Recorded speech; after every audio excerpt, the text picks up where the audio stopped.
Hello, hello. Okay. This is going to be an absolute clusterfuck today. I know it already. It's absolutely terrible. I don't know what Oculus has done on this latest update to their software, but they have completely borked everything. It's ridiculous. So this is going to be great because we're going to try to fly a new plane with a chat window that keeps popping in and out because Oculus is incompetent. And the latest update doesn't let me stream my view the way that I have usually done it. So I had to do that differently. Everything seems super choppy and crappy. So I predict a short, rage-filled stream that ends in utter disaster. But other than that, it should be great. Hey BJ, it is jet time.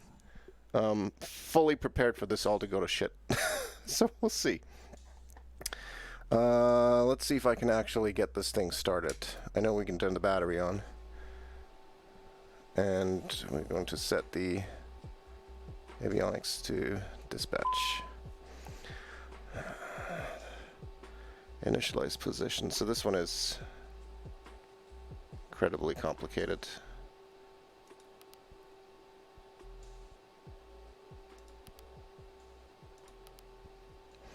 Okay, we've got that.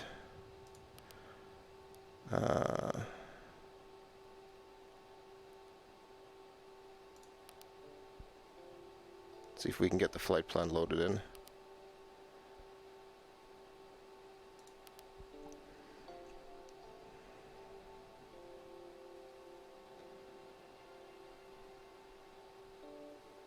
Did it do anything?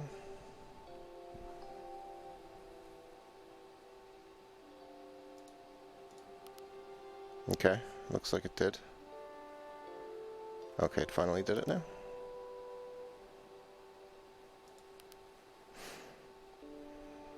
Alright, that's good. Let's just check real quick. Our departure, runway 07, it's actually going to be 25.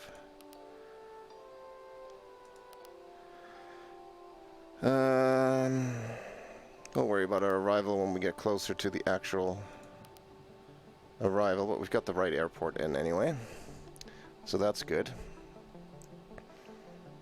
Let's get the plane started up at least. Left engine starter.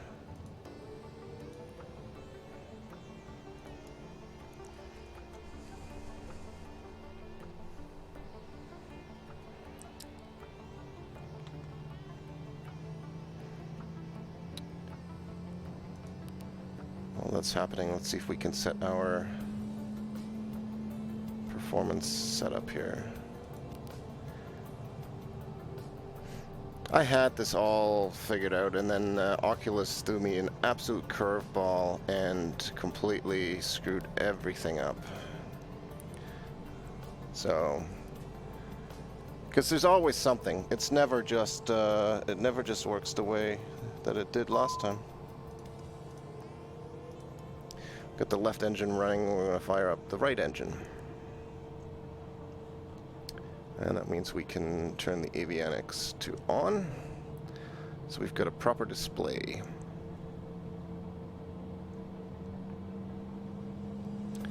There's actually a whole checklist thing that we can go through here.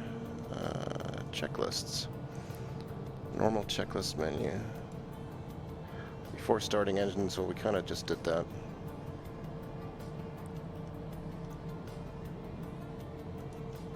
Can't I navigate through the menus?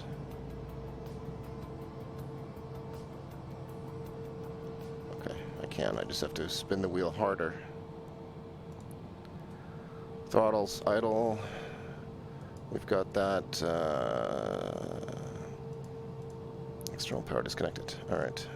Check, check. Checklist complete. Hey!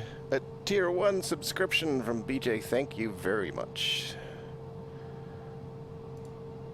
You are my first subscriber ever since I snuck my way into the affiliate program yesterday. Before taxi, avionics are on. Climate control selection, normal. Let's do that. Ah, fresh air. Passenger light safety button.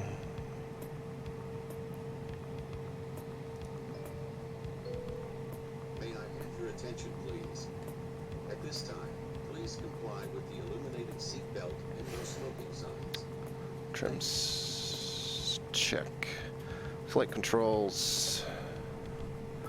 Let's have a quick look. Throw my Prime sub out there. Appreciate it.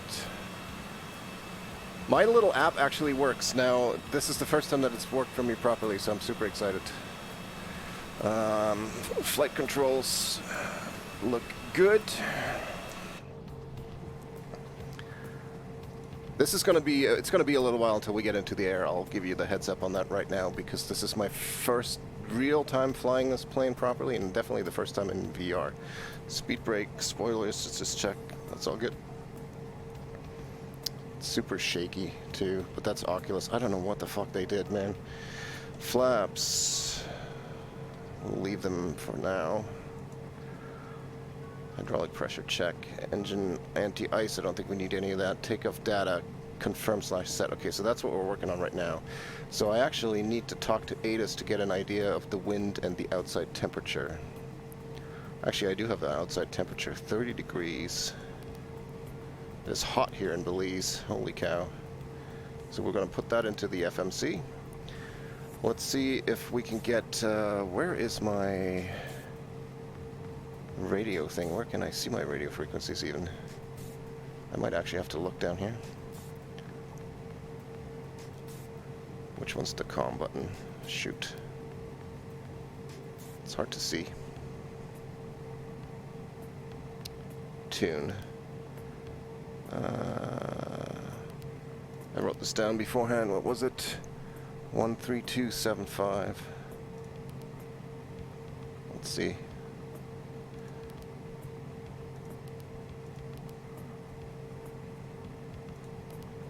Weather is not currently available for Philip S.W. Goldson International. Arriving and departing runway 25. Weather is not currently available for Philip S.W. Goldson International. Alright, we don't have any weather data. Cool. Runway 25. Weather is not currently available for Philip S.W. Goldson International. Let's dial in, tune in the tower then. Hey, Scancor, AutoHost seems to be working good. Good. Thank you. This is probably not going to be the best initial flight, because an Oculus Quest software update has made things seemingly difficult. That's fine, actually. I want the takeoff performance. So I need wind data. We have no wind data. So let's just shoot. We'll just assume that there is no wind.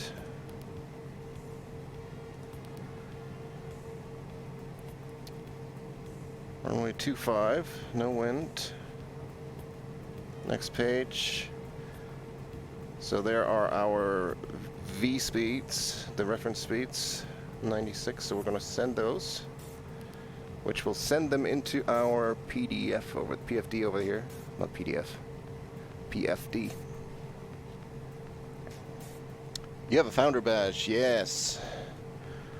1 of 10, I believe. Okay, so that is the takeoff data programmed in. Check. Avionics, check. Autopilot is disconnected. Altimeter, check. Pressurization, verify, set. No alerts. Doors closed, we will assume. Checklist complete. This is our taxi now. Exterior lights. So we want the beacon, nav lights, turn the logo lights on, and our taxi lights. We'll get the seatbelt sign on. May I have your attention, please? The captain has turned on the seatbelt. Brakes are set. Parking brake. We'll wait for that. And shoulder harness at this time. Thank you. Okay, so now we will talk to the tower. Let's see. Chalk 280 radio check. Chalk 280, you are loud and clear. Good. Chalk 280 ready to copy IFR clearance. Chalk 280 is cleared to Mike X-ray files. Expect departure runway 25. Climb and maintain 4,000 feet. Expect higher clearances 2 minutes after departure. Mach 3062. Cleared as filed, chalk 280. We'll ignore the squawk code for now, we'll set that later. We will program in 4,000 into the autopilot. So we can turn on our flight director. We will start with, we'll keep starting with our vertical speed mode, just because that's the one that I am most familiar with. Is that not working?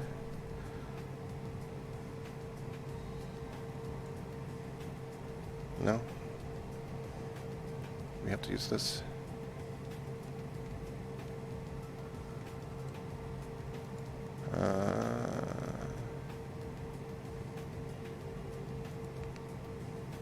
Interesting.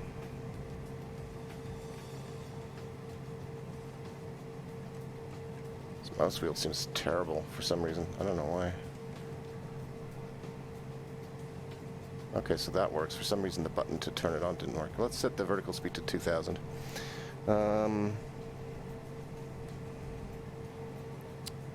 Okay.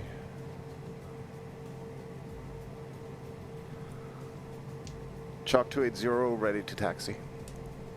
Chalk 280 taxi to runway 25 via taxiways Alpha. Hold short runway 25. Taxi to runway 25 via taxiways Alpha. Hold short runway 25. Chalk 280. Okay. Well, let's do that then. This is also very new. If you can see this on the little throttle cam here, I've got the different configuration for the two engines. Runway 25 is where, I think it's at that end there that we are looking at. We should get pushback here. Let's get pushback. Let's not run these lovely people over. We'll get them to push us. A quick look around. Yeah, see, this stuff keeps blinking in and out, and that's definitely a problem with the Oculus update. I don't know what they've done there. But they've done some crappy stuff. Hopefully the video looks okay though on the stream. I think it does, actually. This might actually, I mean, it might be a bit of a blessing in disguise, because I feel like the way that I'm displaying the video on the stream now is actually easier than before, because I'm using the Oculus Mirror software now. And I figured out the way in there to basically tell it to smooth the image, because before it was too stuttery for my liking. But I think that's actually better now, so I don't have to do it wirelessly. It should be more reliable. There should be less artifacting. But it was just a bit of a... That's good enough for the pushback. It was just a bit of an annoyance, because I wasn't expecting everything to be different. This is what happens when I haven't flown in VR for 2 weeks. You come back, Facebook's updated the Oculus software, all kinds of weird stuff's taking place. None of it is super great. Okay, let's get ourselves taxiing over to the runway. If we give ourselves a little bit of throttle here. What's the master caution for? Oh, it just went away again? Alright, I guess it's nothing then. See, it seems the image in my headset right now is really choppy. Oculus, why?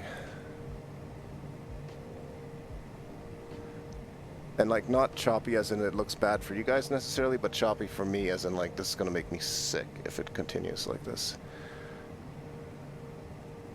And I do not know why. Forced software updates are a giant pain in the ass. Like, everything was perfect last time, and now it's total garbage. No, I know, it's been a while since you were here though, BJ, and I had it really nice. This is a new problem. that was introduced with whatever this latest software update did. It's a performance thing. It sucks. Like it's not good. It feels really terrible actually right now for me. So we'll see what happens.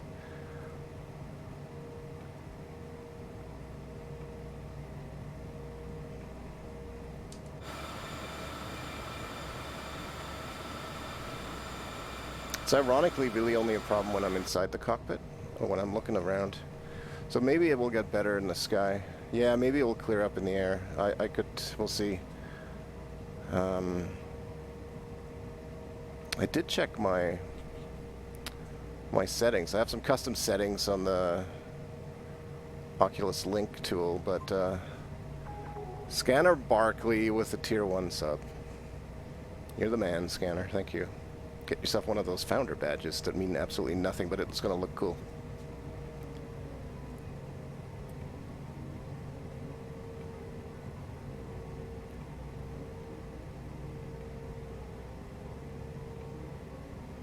Could be a very short flight, as in like we rode on the runway, I throw up halfway over there due to the latest Oculus software update choppiness, and then crash at the end of the runway. That's a distinct possibility, just to give you a heads up. But I am hoping that it will kind of smooth out, because it's really choppy at the moment. Did we guess the right end of the runway? You get paid in Chalk 1 stock as he gets bigger in the streaming world. Yeah. Sure, it's a long play, guys. Like a really long play. As long as you're aware of that. Okay, we did make it to the correct end of the runway. Get ourselves sort of lined up here.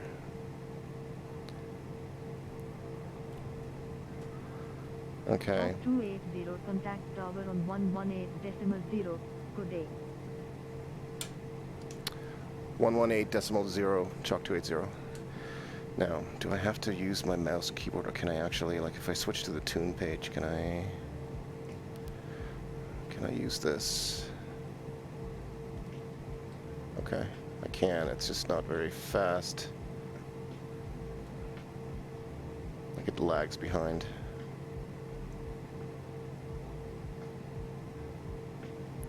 So that's not ideal. Okay, we'll have to do that differently in the next one.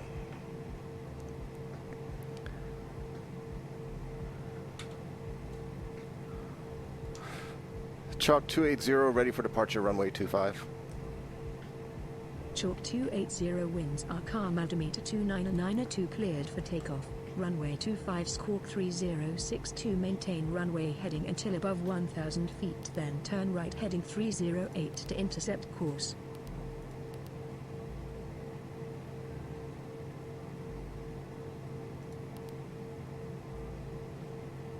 Cleared for takeoff, Chalk 280.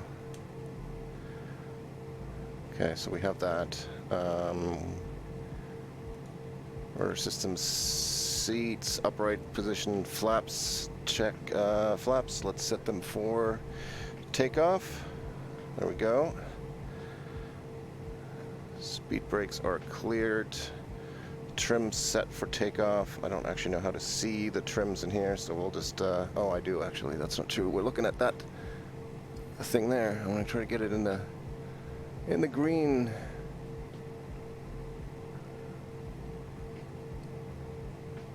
That should be all right. God, Oculus, I hate you so much. Crew briefing complete. You want to play that? Let's play the passenger briefing for takeoff. Let's play the short version now. Come on, wheel. May I have your attention, please? We will be taking off shortly. Please turn off all portable electronic devices, stow tables, secure luggage, and loose articles. Ensure your seat is in the upright and outboard position. Extend your headrest and fasten your lap belt and shoulder harness. Thank you.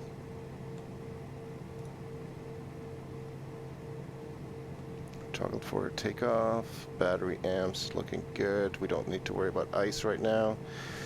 Pitot tubes, that we should turn those on.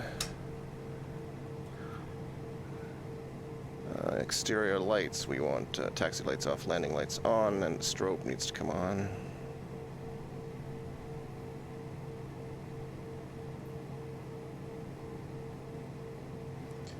Your sub-requirements means you have to be a former Battlefield podcast host. Yep, that's solid. Okay. Checklist complete. Throttles for takeoff. Alright. That's all good. Let's do it. Start making my Dungeons and Dragons Destiny Dungeons and Destiny character last night to give you an idea of my enthusiasm for that one. Alright, let's see if we can get this thing off the road without throwing up. Full throttle for takeoff.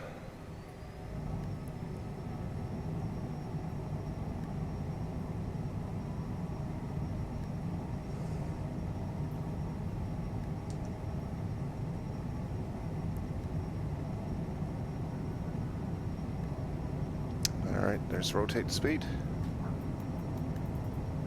Oh god, it's choppy. Gear can come up.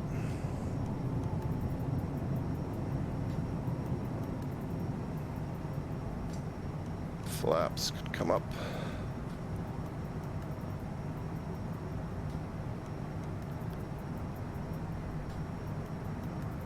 Rotation speed for this one, we were at about, I think, 96. It depends on the wind and the weight and all that stuff. Autopilot on. Let me see if I can get the vertical speed mode engaged. That doesn't seem to work. 280 climb and maintain 10,000 feet. Contact Central America Center on 123.9. Enjoy your afternoon. Center on 123.9. Chalk 280. Alright, that's overspeed.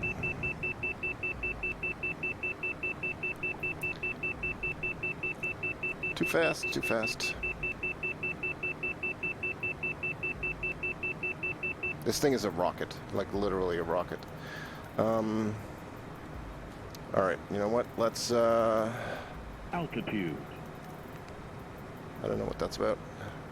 Half bank, where's the yaw damper? Yaw damper on, and let's go into nav mode to get us turned onto our course.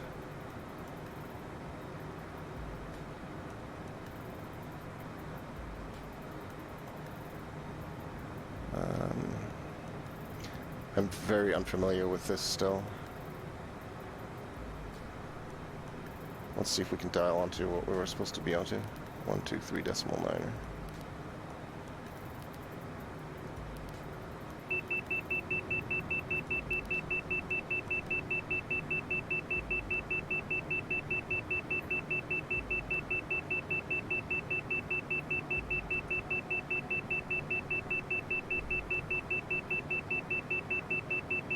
Yes, yes, yes. Chalk 280 at 4,000 feet. Chalk 280, you are off course. Turn right heading to 907 to return to course. Chalk 280, good afternoon. Squawk 3062, climb and maintain 10,000 feet. Climb and maintain 10,000 feet, Chalk 280. Okay, we've got a whole bunch of crap going on at the same time here. Let's see if we can get us back on course first. Chalk 280, climb and maintain 10,000 feet. There's some lightning shit going on. Alright, let's go to 10,000 feet. The choppiness has subsided a little bit, but it's still not as good as it was before, so I'm hoping that they'll have some sort of patch for this. Lightning, just as terrifying in a jet. Okay, let's see if we can get ourselves up to Chalk 280, expedite climb to 10,000 feet.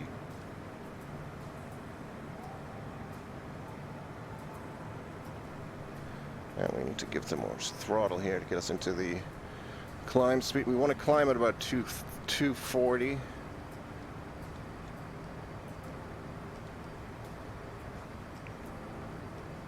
Why can I not get us on the nav, though? That's my one concern now.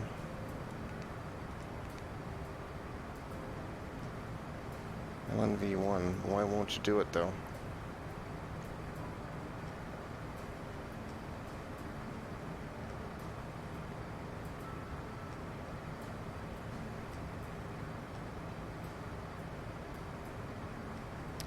I don't know why I can't get the mouse cursor on this thing here in the VR thing. I need it to go on the lower menu and it just won't, it just won't do it. Which is really kind of problematic.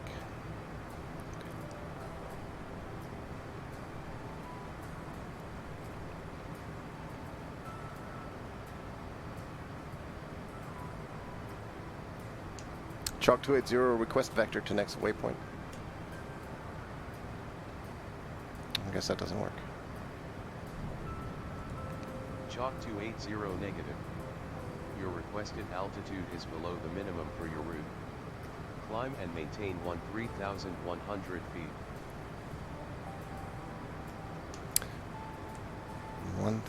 13,100. Climb and maintain 13,100. Aircraft calling. I don't know what you're talking about. Your call sign. Heading mode would work, yes it does, but I don't see the problem is I got so much going on I don't remember what heading it wanted me to fly, so I have switched to heading mode and I can certainly adjust our course to try to get us on this thing. What I'm really trying to get at though is there is a different mode for the MFD down here that I wanted to get to. It's positional mode. It lets me see more where we are in relation to our altitude flight plan. I guess the altitude thing just tells me that it's that we've reached our the altitude that I dialed in, which I just need to change now actually because ATC just told me to go to 13.1. So we need to go and re-enable that again. No, we don't want to climb at that speed though. Climb about 240. Yeah, there should be a warning when you have 1,000 feet to go. That sounds right. And I can get us back on course with heading mode. It's just, it would be nice if I could see the damn thing. And the problem is that I can't get the mouse cursor on this lower menu. There it is. It's not very obvious. I want the, come on, scroll. Half the time the scroll wheel either doesn't work. Like it makes the sound, but it's not actually happening. There we go. I want PPOS. Okay, now I have a better idea of how we are off course. Chalk 280 contact Merida Center on 125.2. Have a nice day. Center on 125.2, Chalk 280. I'm gonna grab myself a numpad for the next time I do this. altitude I have a little external numpad, just a USB thing, so I can type these in more easily. Chalk 280 at flight level 131. Chalk 280 good afternoon. Squawk 3062. Chalk 280 climb and maintain 13,100 feet. Climb and maintain 1,000 feet, Chalk 280. Mimi. Chalk 280 maintain 13,100 feet. Mimi, I'm using a program called Pilot 2 ATC. It's a third-party app that essentially uses voice recognition to turn what I say Chalk into words. 280 expedite climb to 13,100 feet. I mean, we're close, ATC. We're real close.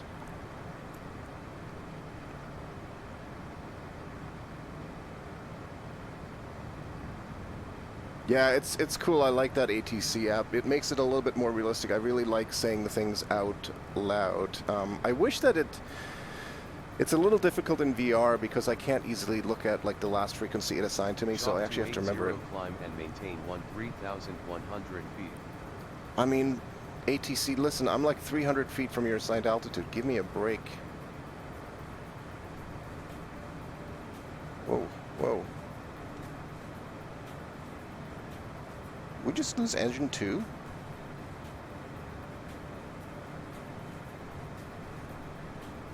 The hell just happened?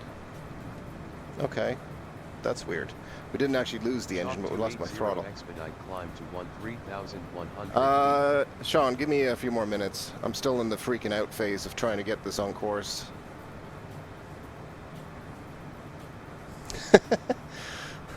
The headset I'm wearing, gosh. We finally captured our nav. Okay, thank goodness. Heading mode got us on track. The headset is an Audio-Technica, I believe it's like BPS1. It's the Audio-Technica broadcast headset. Or the headset, the VR headset is an Oculus Quest 2, if that's what you're asking. I'm wearing two headsets, audio and VR. Chalk 280 resume navigation.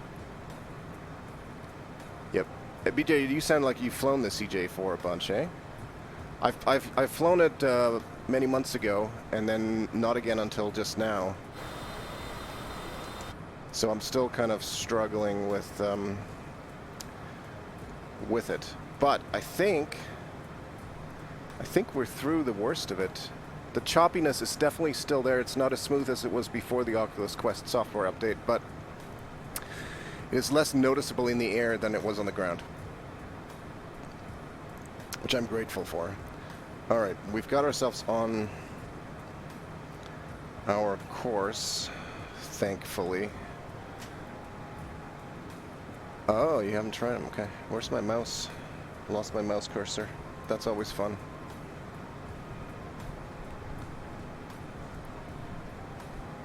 Yes, Mimi, this is the working title mod. I assume that's what you mean by community mod. Where is the mouse? What's happened? Oh, Microsoft. I'm not looking forward to the landing in this thing. This thing is harder to land, but the good thing is we have like an hour of a flight to go, so there's lots of time for me to become more comfortable with the rest of this jet. I don't recall my flight plan. At some point we're going to go higher, I'm sure. I thought I filed it at 38,000. IFR is still pretty janky. I can't go back to X-Plane. Yeah. There's still a lot of issues. I've gotten really comfortable flying the TBM, and I enjoy that quite a lot. And it's a kind of airplane that I keep saying, like, it's easy to adjust if things go wrong. That's not necessarily the case. See, like, I feel like my controls have stopped responding. So what's going on?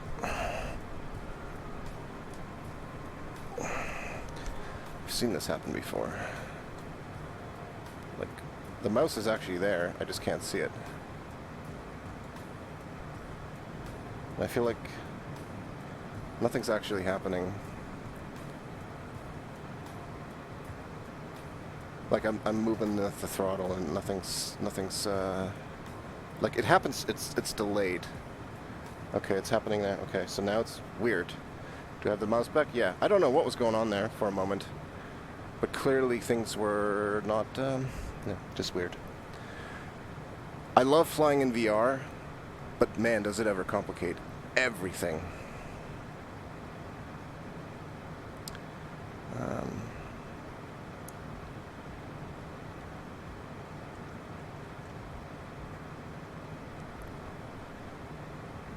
Hopefully we see hand controllers. Yeah, man, hand controllers would be nice. I imagine that it would probably be really difficult, but I would love to see them as well. I totally agree with you there. Let's get the weather over here just for funsies. Let's quickly return to our checklist here. After the landing gear is up a long time ago, flaps are up, throttles and climb, yaw damper is on, autopilot as desired, icing as required, landing lights, yep, pressurization check, altimeters, we're good. Cruise,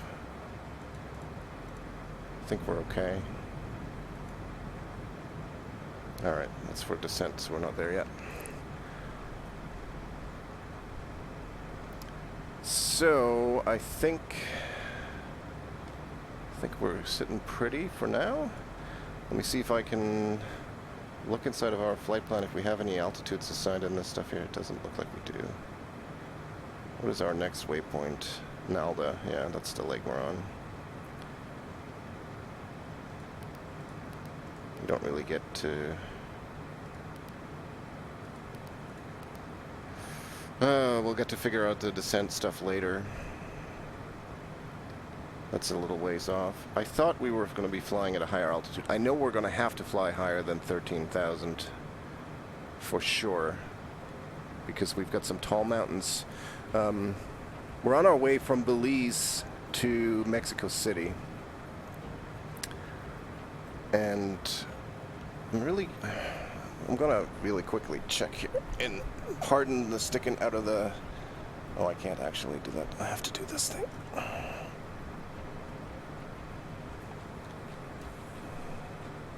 Chalk 280 contact Merida Center on 128.3. Enjoy. I guess we're never going higher than 20.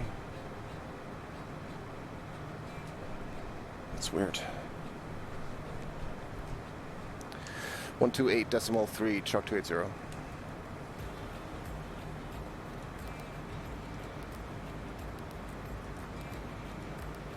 Maybe I never updated that. See if we can ask for high altitude. Chalk 280 at flight level 131.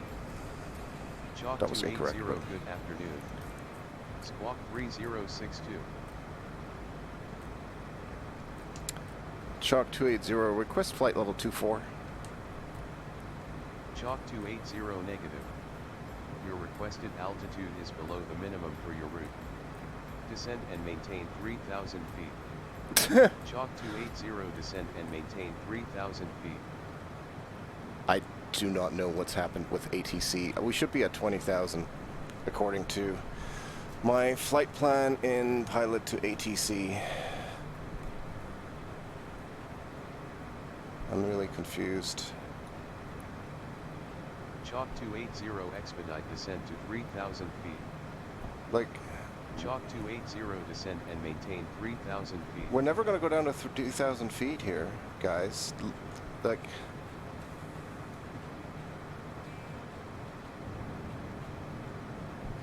oh, I see what's going on.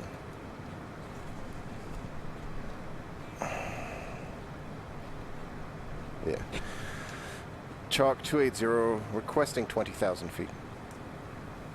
Chalk 280 descend and maintain 3,000 feet. Chalk 280 expedite descend to 3,000 feet. Chalk 280 negative. Climb and maintain 18,000 feet. Okay, well that's better. Climb and maintain 18,000 feet, Chalk 280. At least it's in the right direction. I don't know why it's not, usually, so the way pilot to ATC works, right, like I create Chalk my... 280 climb and maintain 18,000 feet. I create my actual flight plan, and I use Navigraph charts for that. And then you import that into pilot to ATC. You can also build your flight plan there if you want to. And you specify your altitudes and all that stuff, and it basically just tells you what to do based on that flight plan that you created in there. And, you know, usually that works really well. And I'm not sure what the deal is with this one, because I have it specified at the flight level 200, so 20,000 feet. But it's not giving that. It never gave that to me for some reason. I don't know why. And I also I should have made it higher than that, because I think when I planned it in Navigraph charts, I chose 34,000 or even 38,000. So the good thing is you can adjust it on the fly. I can just ask for it, but it sometimes does weird things. 18,000 is actually correct, because when I just checked, I believe there is an altitude restriction on this leg of the flight that I saw between 3,000 and 18,000. So it makes sense that they wouldn't clear us to go higher than that. So I'm actually okay with that.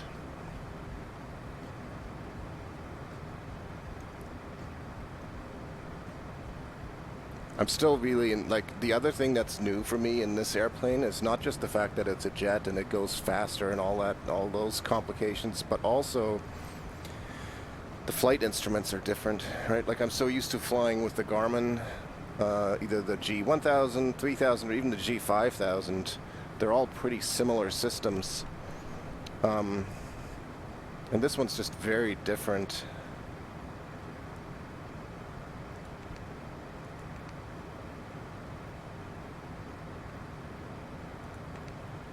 So, Altitude. how quickly we climbed, like 5,000 feet, so fast. FMS takes time. Yeah, it does. And it takes a lot of time to just get used to it. You know, you get familiar and comfortable with one system and then you're thrown into this and it's totally different. So, you know, and that combined with complexity of VR, which makes things a little bit more interesting. I watched this really good video by a guy on YouTube called, I think it was Filbert Flies, or Fly with Filbert, or something like that. And it was a 2-hour video that was actually an interview basically with him and one of the devs from the Working Title mod for this airplane. And they went through a whole flight. It was a 2-hour video and I watched the whole thing. Super helpful. And it definitely helped. It made a big difference. Having said that, though, it's still a lot, and I still feel like I'm missing a bunch of it. But you know what? Honestly, we managed to get here so far. That's not too bad. This next bit, until we have to land, this is all easy stuff now. It's gonna get a little dicey again when we start talking about descending and landing. Especially, Mexico City is not the easiest of approaches. There are some really tall mountains surrounding it, and we're flying this strange approach pattern where we actually fly over the airport first, and then we head north and do like a big loop around. And I'm really concerned, mostly about speed management, to be honest. Like, I'm concerned that we're gonna be going way too fast, but we'll see. So I'm not promising a proper landing. I haven't calculated the V-speeds for the landing yet. We'll do that in a bit. But I have a rough idea, Mimi.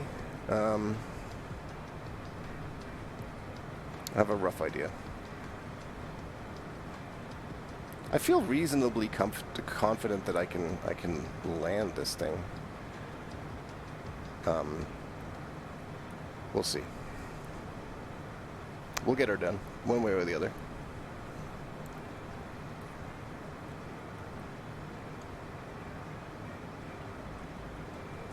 At least the weather is nice.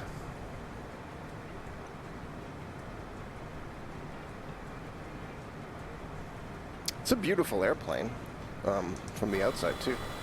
I kind of gave this my own little paint job here.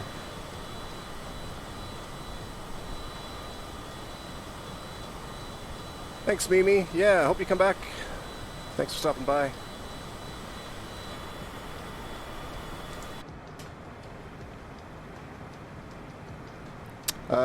Demon, are you still here? Demon, if you are still around, Sean, I am ready for a fact now. Hey, JD, reasonably confident means, oh my god, I have no clue what I'm doing. Well, to me it means that I have a theoretical idea of what I'm doing, but I have never put it into practice yet. Not with this plane, anyways.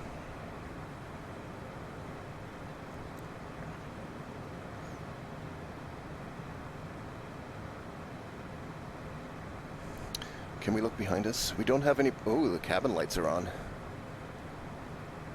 Looks pretty nice back there. It's a nice airplane.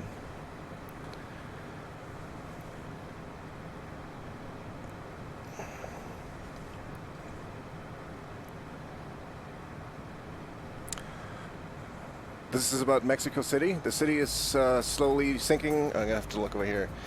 The city is slowly sinking to the depth of the oceans like Atlantis. Well, not really, but Mexico City is sinking at a rate of about 10 inches a year as the city pumps draw water from the lake that supports it.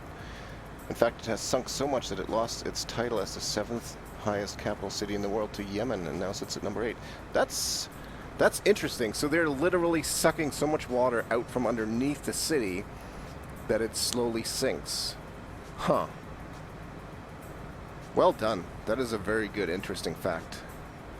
I also didn't realize that Mexico City was the 7th highest capital city in the world, or the 8th now, but it kind of makes sense. I did look at our approach, and I do know that our landing runway is at about 7,200 feet above sea level, which is good to know, because that way, you know, I have some idea as to our minimums.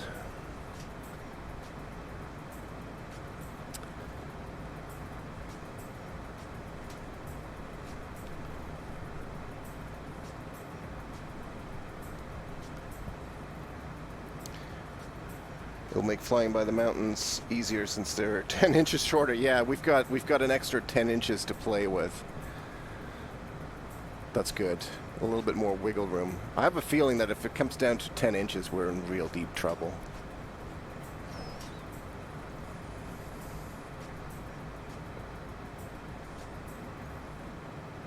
Oh, I love the scenery though.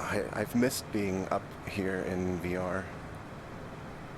It's gorgeous. I'm so happy that my little app that I wrote about bringing the chat messages into the VR cockpit is actually working. This is the first time it's worked. I had a bug in it, which I just fixed the other day. Super helpful. I should actually release it and maybe post it on the subreddit or something. Some other people might find it handy. I wish I could do more with the message itself, but it seems like the SimConnect tools right now, the SDK, basically just allows a straight over message. It's just .NET Core, C#, or WPF actually. I guess that's pretty much all it is. And it really just all it is. It's a very simple IRC client basically that looks for messages in the chat, and then it sends them via SimConnect into the airplane. It's just that like a lot of the SimConnect settings for it don't seem to actually be implemented. Like you can specify how long the little tips window shows up, and in fact the tips thing should be customizable, but none of it has any effect. So I'm thinking that that's from like the previous SimConnect version of the previous flight simulator, and it's actually not implemented in 2020. But it works well enough. I have a feeling it probably wouldn't work well for people with very active chats, because I think the message stays up for 15 seconds per message. So if you've got an active chat, it's not great. I don't usually have that many people talking though, so it's not really a concern.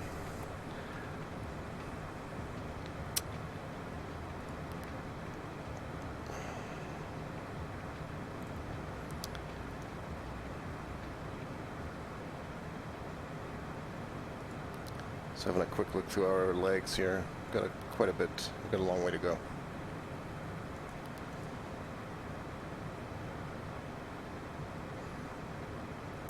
In fact, let's see if we can. Oh God, this. I don't know why this is never super finicky.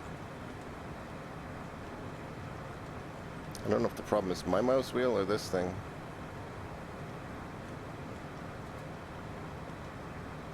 I want to get to plan. That gives us the plan view.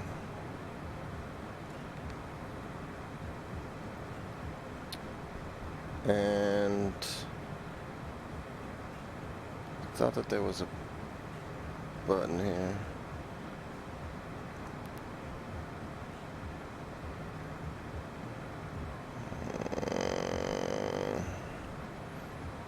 There's a way to, that just goes through the pages. There's a way to cycle through these waypoints.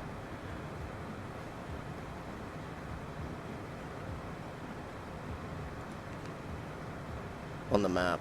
Oh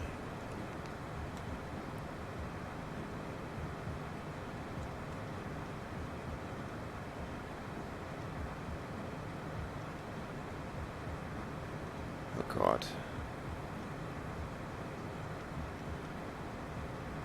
Scrolling is just really finicky. Okay, well. It is what it is.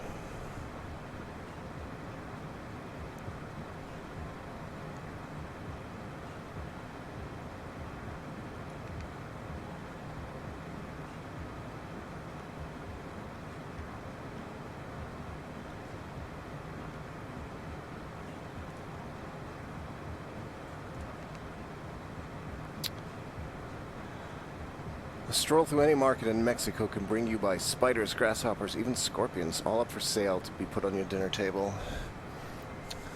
Some find this horrifying, but adventurous foodies can find some excellent grub in Mexican markets, among other crawling things. Yummy. Yeah. Bizarre, or rather unique street food is something I've never experienced myself, but I wonder if we're able to, if we can be cleared for higher altitudes here. Chalk 280 requesting 28,000 feet. Chalk 280 negative. Maintain 18,000 feet. Okay. I guess not. Pretty sure at some point we're going to get near some mountains that are like 21,000 feet high. So hopefully they'll clear us for more than.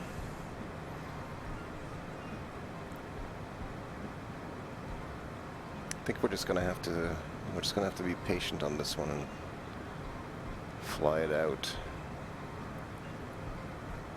Let's see, the one thing we can look at our departure and arrival settings. Oh, we are doing the arrival. We're doing RNAV 05 right. Oh, which transition do we have? I should know this. I should look this up.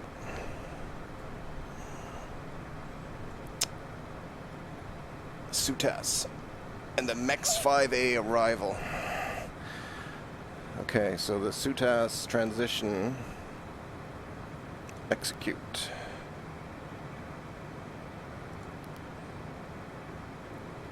So that should now be programmed in here.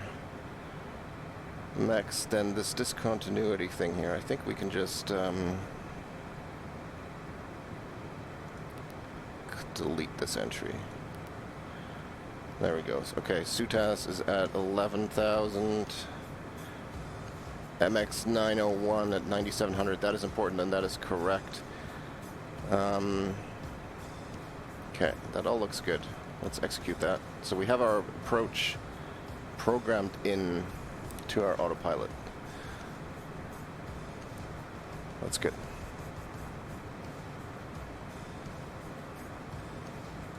Of course, we don't actually have any kind of approach V-speeds yet because we don't have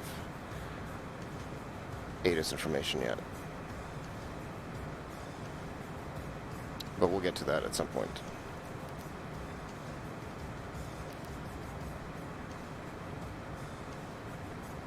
Okay, I guess we're flying at a cruise altitude now. We can take the seatbelt signs off so that our non-existent passengers may move around the cabin.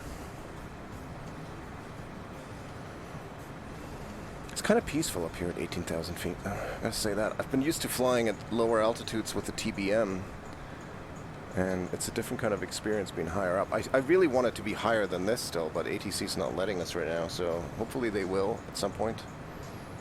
They should. We should be going up to at least over 24,000 at some point, I think.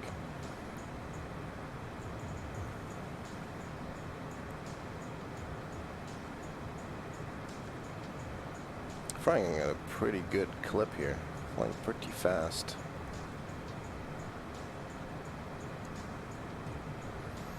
Looks like my next week is learning Affinity Designer and making vector graphics. Yay. Huh, I've never heard of Affinity Designer. I don't actually know what that is, but I don't know very much about vector graphics other than how useful they are. I mean, I understand the concept and stuff, but that's kind of neat to learn something new. It's not bad. My real world job has been extremely busy the past couple of weeks. We're working through some big implementations, some big deployments and stuff. So it's been super busy. Well, we're about halfway through. It's like Adobe Illustrator, yeah. Adobe Illustrator is one of those tools that I wish I knew more about.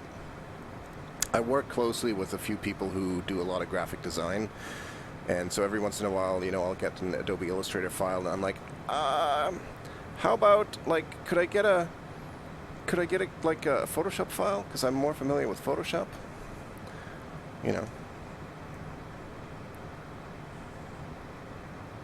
Look at this winding river here. It's cool. Whatever city that is down there, I don't know. Oh, it just occurred to me that I think if I put Navigraph charts on my iPad, I should actually have that in my lap, because I can kind of sneak a peek through the nose hole of my VR headset at that, and I think that would actually be super helpful. Would love to use Adobe, but too expensive. Would need to be pulling in money to sub for it. Yeah, I know the Adobe stuff is pricey. I pay for the Adobe Creative Cloud, whatever, like their photo plan, which basically gives you Photoshop and Lightroom.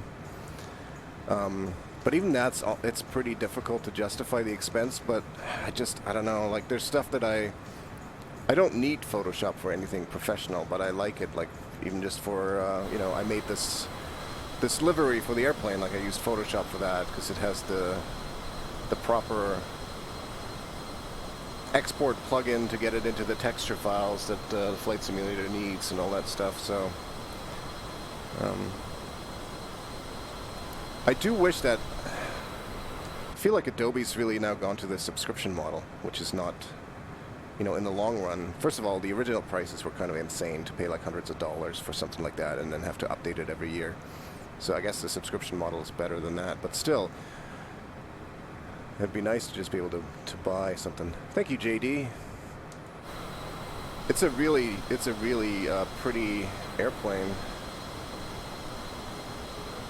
My paint job is a little bit hacked together, and it's not as polished as I'd like it to be, but it is close enough, and it certainly works well enough for a VR flight. They would move to $14.99 for all apps. Yes, that is true. I have some colleagues who pay for the full suite, and it's a ridiculous price a month. It's like $80 or something stupid like that, isn't it? So it seems. I mean, you know, I guess if that's your job and it's a professional thing, fine. But for people who just use it every once in a while, or even some content creators who want to edit some videos, it's pretty expensive unless you're making money off this stuff. Which, let's face it, most people don't, right? Just above 50, yeah. That's US dollars, so of course I'm thinking Canadian, which is probably more like 70 at that point.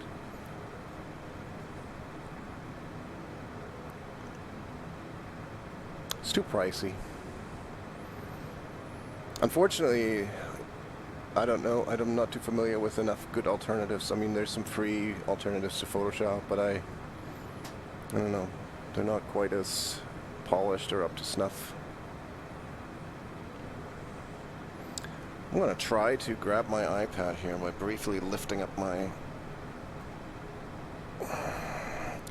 headset. Did you get the decals on the side of this plane from where you have been? Yes, I did.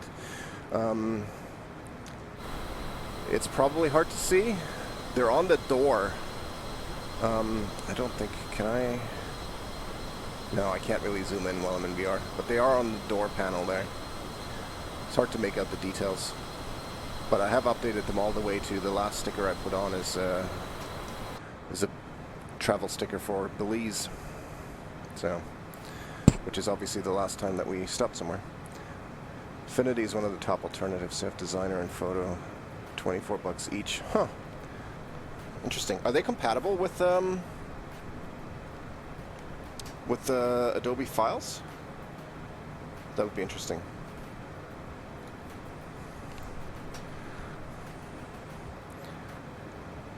Okay, I'm just gonna try something. Oh, there goes my Apple Pencil. $120 on the floor.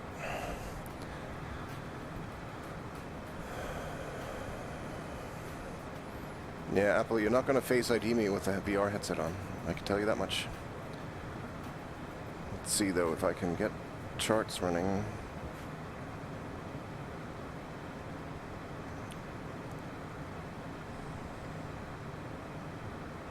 Gosh.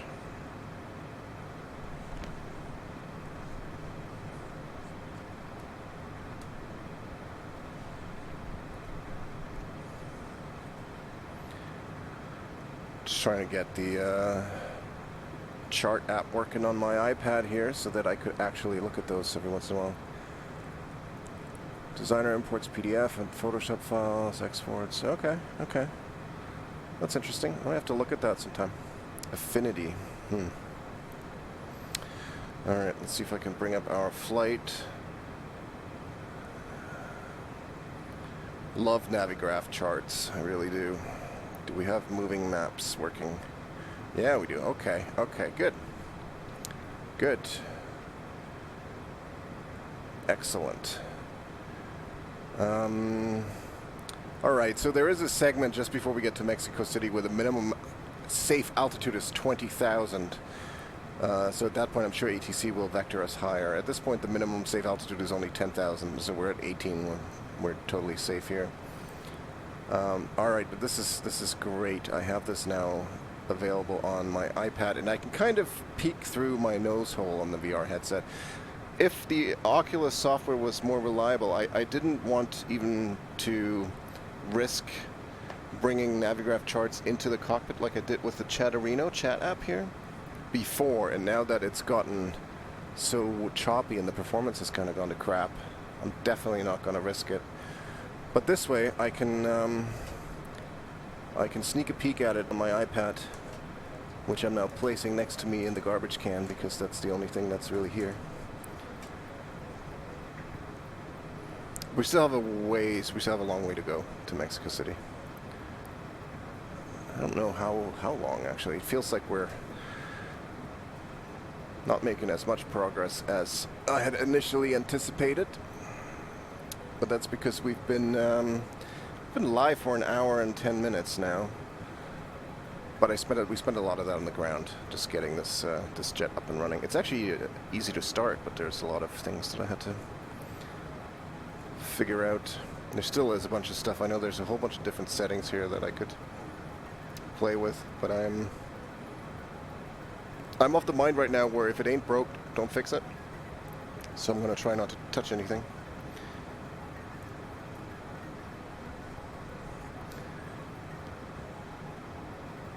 I'm a little disappointed that I bought a bunch of audio ATC chatter files that are very good in most regions of the world, but it seems like South America and Central America in particular doesn't really have much of anything. So we don't get any nice background radio chatter here.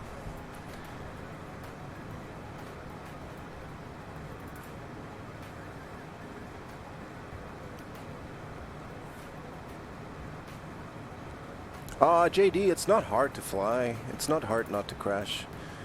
The thing about this game really is it gets as complicated as you make it for yourself. If you want to keep things really simple, pick a super easy to fly airplane, use a game controller that works alright. Flight stick is better, like a joystick is better. Something with a throttle is even better. But it doesn't have to be this complicated. Like, it really doesn't. It can be much more complicated too. Which, you know, we haven't. I haven't jumped into like an airliner yet. The bigger the plane, the more complicated.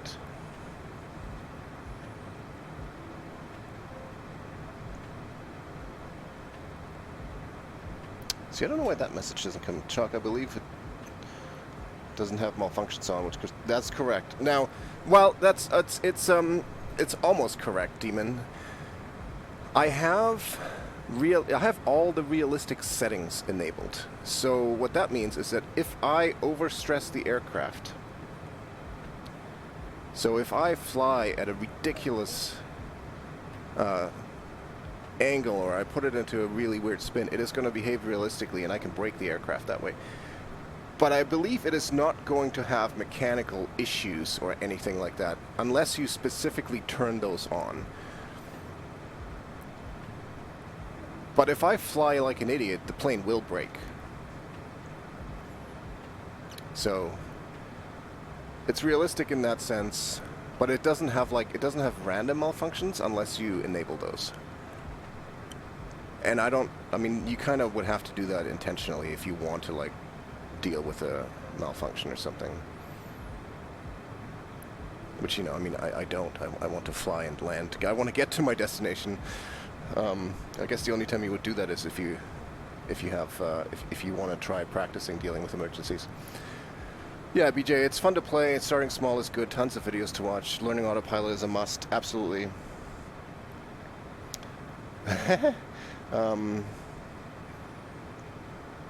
Autopilot is super helpful, and you really learn about how autopilot works, which I found super interesting.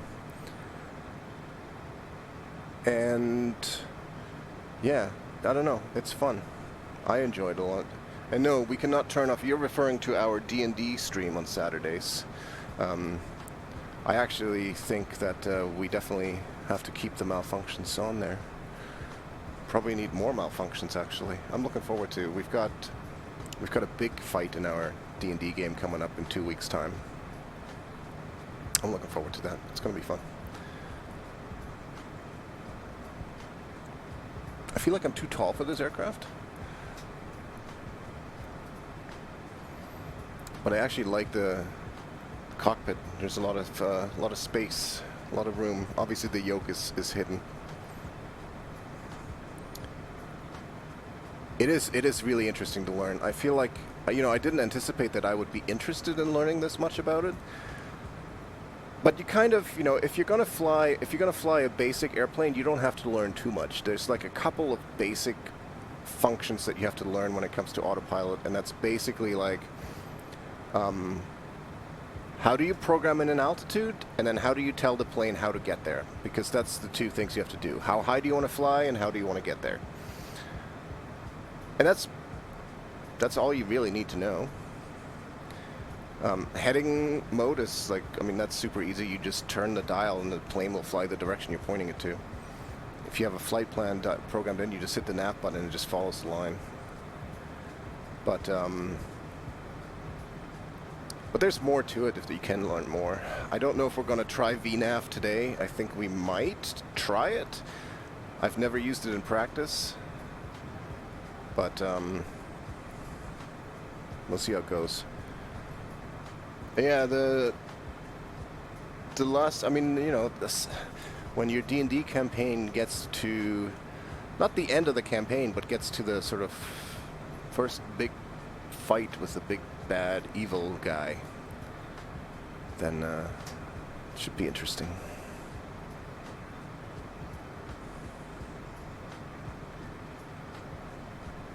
I've really enjoyed learning about how these airplanes function a little bit more. It's not really something you ever think about before, unless you're interested in it, but this has sparked my interest in aviation. Kind of want to watch more aircraft movies or TV shows. There's not a whole lot out there that isn't like, you know, some Harrison Ford action movie where the president is, it's all about Air Force One or whatever. I watched Sully recently. I thought that was very interesting. There's that Joseph Gordon-Levitt movie on Amazon Prime, I think, that I haven't watched it yet. I forget what it's called. But I really hope Oculus patches this stuff up, or I'm going to have to play with some of the settings. It's far less smooth than it was last time. Though I'm also in a new airplane, so I should maybe, as a comparison, test it in the TBM. It's possible that this one's got a lot more buttons with labels on it, so maybe that's impacting the performance too, because when I look out the window, it seems like it used to be. It's really only when I'm looking inside the cockpit that it seems to struggle more.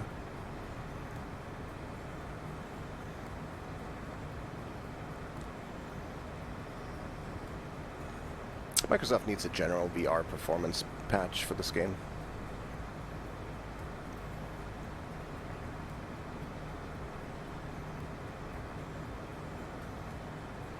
I forgot to update my my plane's tail number. You don't see it on the outside, but you see it on the inside here, and it's SN19906, which is the SN stands for Shack News when I fly on Thursday nights.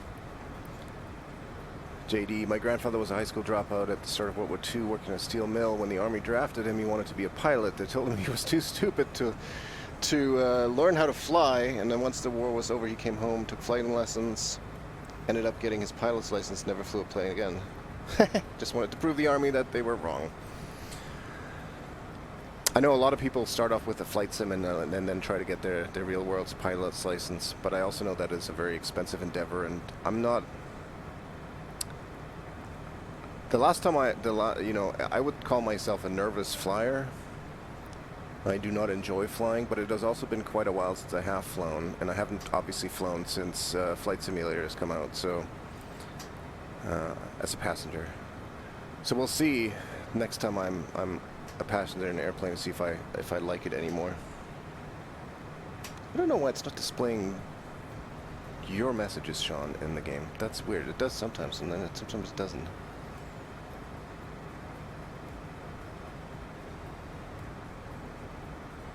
I wonder if it's the apostrophe.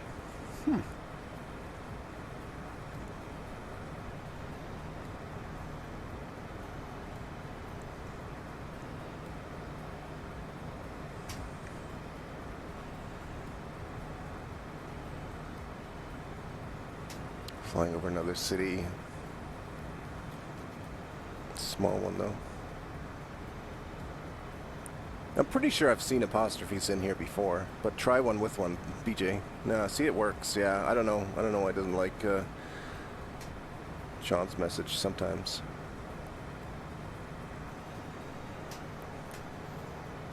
But yeah, I would never. I think I'm always going to have Chatterino in here, which is fine just as a backup because some of the longer messages I can't see otherwise. But that's fine. I still like getting the message popping up in my view. I didn't block him. No, I would never do that.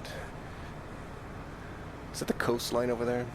It's so bright outside today that everything looks rather washed out, but that's because it's so sunny up here.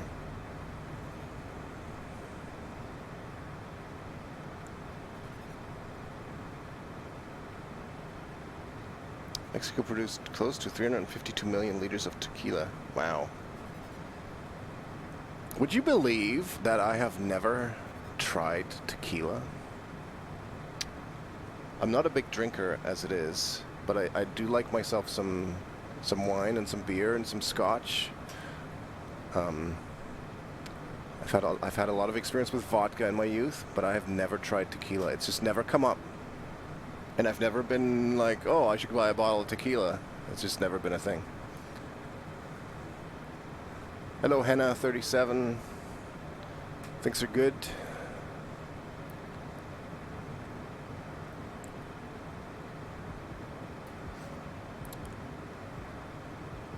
Yeah, so I have no idea if I would like tequila. Everybody always, so many people rave about tequila, but I've never had it. See, this is where my app gets a little bit wonky because these messages get like weirdly queued into SimConnect. It's like the first message appears, then the second one overwrites that, and then eventually it circles back to the first one. It's a bit odd. Am I still looking for an emote artist? Maybe. I'm honestly, I'm still thinking about it. I've been looking at a lot. I don't even really know.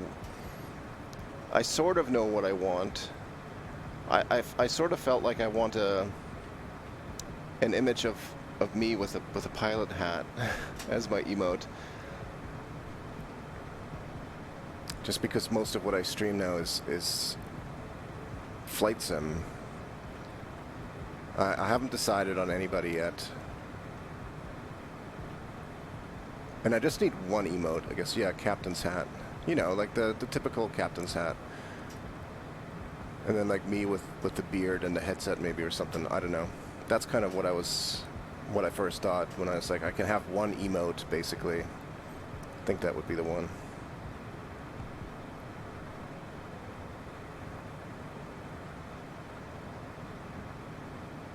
Some of the people were scammers in the comments. Well, I got a bunch of replies on Twitter, so I'm taking my time. I'm not in any rush. But I'll check out your stuff. I assume you have something on your profile there. I think we'll actually be flying over a little bit. You can see some higher mountains in the distance over there.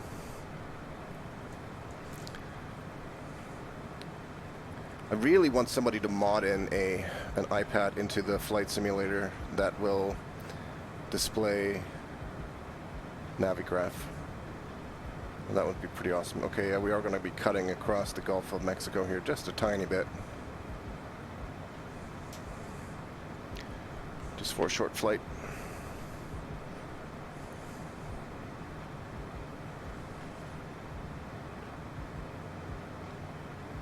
Yep, sounds good.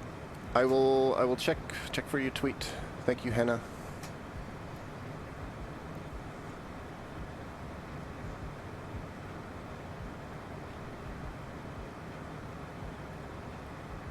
It's been a pretty smooth flight, actually. Once we got past all the getting everything going, it's been going quite well. Had some struggle with the speed on the takeoff, over speeding. But that is apparently a very common thing in this jet.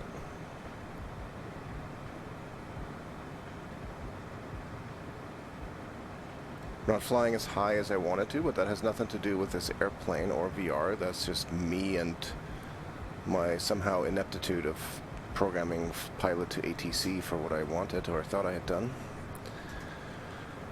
We'll just sit back and enjoy. I think I'm going to be flying this plane on any flight that is sort of more than 300 nautical miles or 400 nautical miles, and I'll be flying the TBM on anything less than that. Because I don't want to stop flying the turboprop, and I don't want to fly like short legs with a jet, because that doesn't make sense. Like when we were in the Bahamas and stuff, we flew a bunch of short legs in this trip around the world, and the TBM 930 is perfect for that. But this jet just goes a bit faster. It's just a bit saves a bit of time, and that way we don't have to speed up the sim rate. We can just fly normally.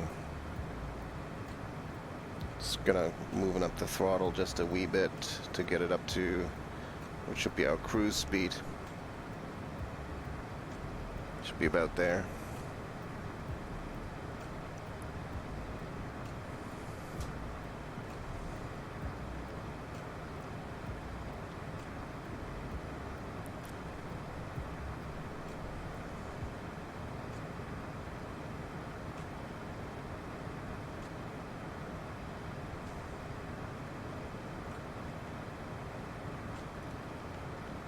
So I think for next time, the one thing I will do is I will hook up my little USB numpad just so that I can more easily...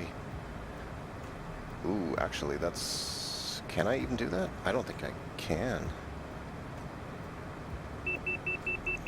Too much, yeah.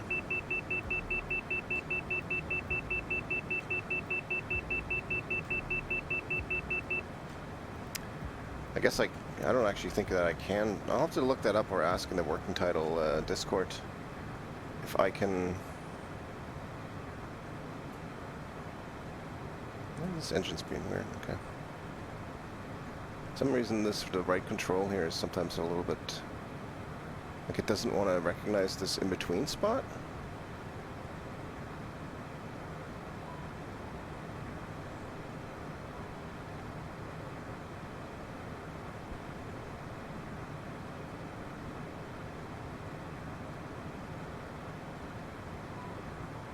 Yeah, it's like somehow they've gotten out of sync. Like if you see this on the camera, these two are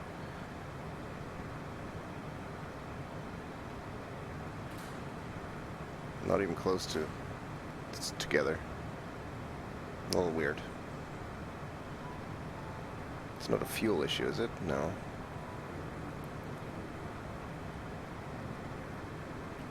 Oh.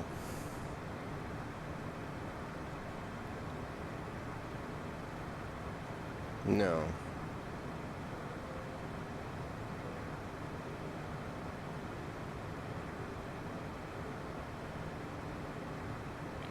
I don't know what's up with that. I do not know why. I've also lost my mouse cursor again, so sometimes weird things happen for some reason here.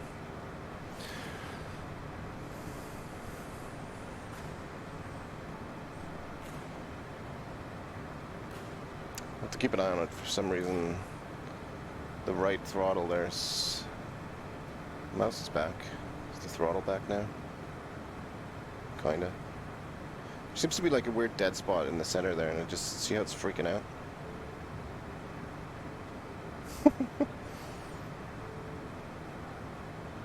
Bizarre.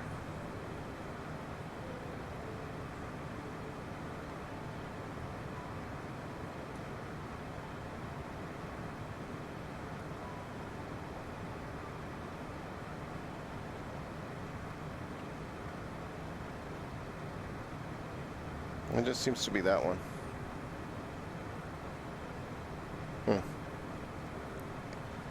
Hopefully that won't mess us up.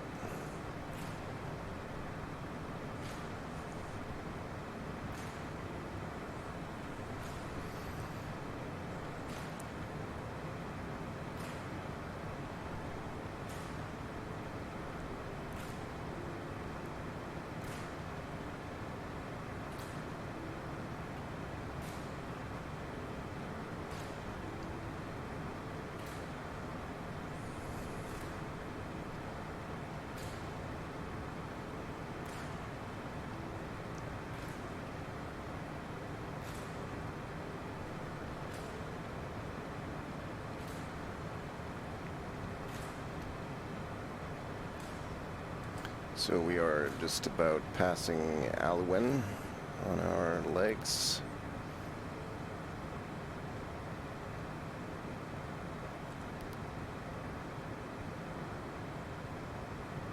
So we have about, what is that, 150, what are 225 or so nautical miles before we kind of begin our approach.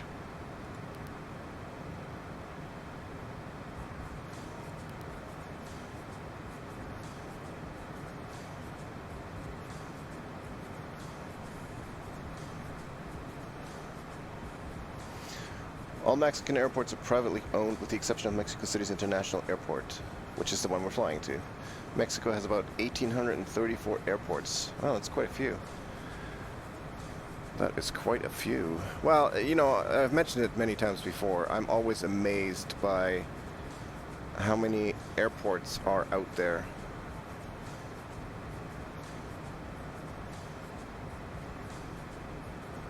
I'm really, for some reason, struggling to keep the two engines in sync as far as torque. It's power. It's bizarre. I don't know what's going on with that. Like, the left throttle is totally fine. The right one is just janky. I don't know if that is a mod issue, or a Honeycomb Bravo issue, or a Chalk Special issue, which only I get to experience. Because it's either, like, up there or way down for some reason. The left one is totally fine. The right one is messed up.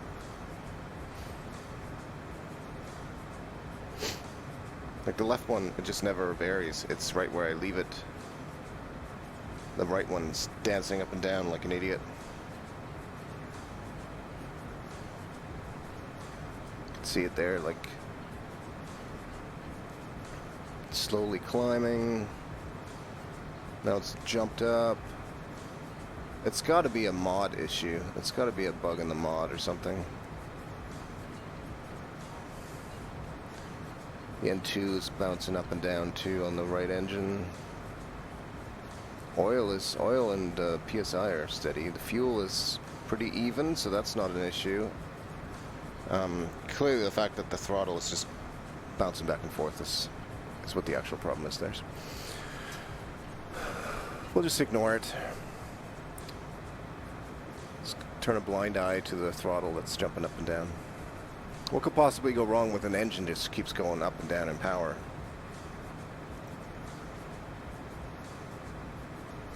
It's so bright ahead of us. It's hard to see the horizon. It just blends from like the white cloud cover into blue skies.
See some beautiful coastal mountain ranges over there.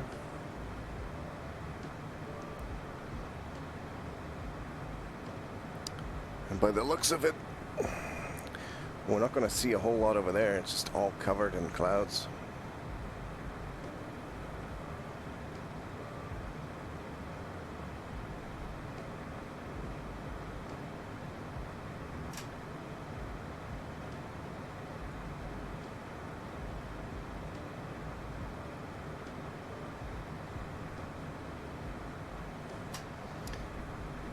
Scenery and graphics in this are amazing. Yeah, they really are. Honestly, the fact that you can fly anywhere in the world and see all this stuff is really a testament to what they've accomplished. Like, obviously some places are much more detailed, but even just the satellite program stuff that they've added in this is great. I do find it incredibly relaxing when I'm not fighting airplanes or wonky engines like this one.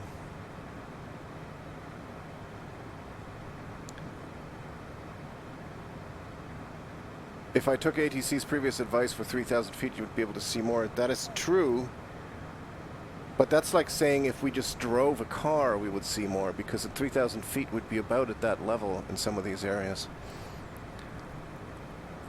And I'm not actually, we wouldn't be able to see more, Demon. We would be able to see things more closely. Like this way we can technically see more area. And I feel like those clouds are right around 3,000. At least this way we're above the clouds. Get to look down on a fluffy cushion of cloud cover.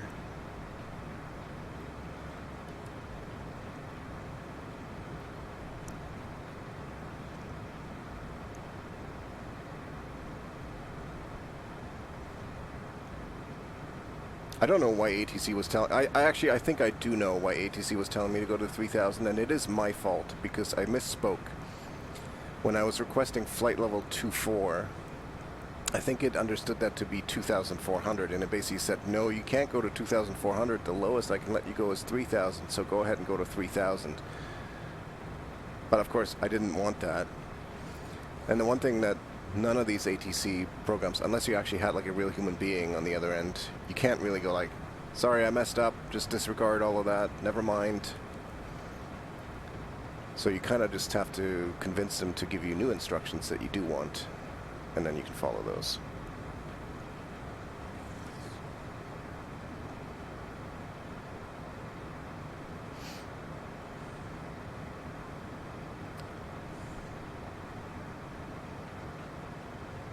The right engine's still being wonky, it's just using more power, whatever.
Can't see anything of Mexico. It's just all covered in smoke. Not smoke, clouds.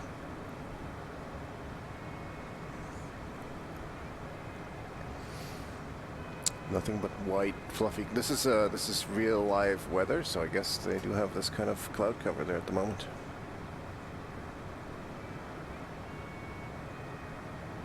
We're getting a bit fast again because that throttle is now a bit high. I feel like it's kind of steadied itself a little bit on the wonkiness, but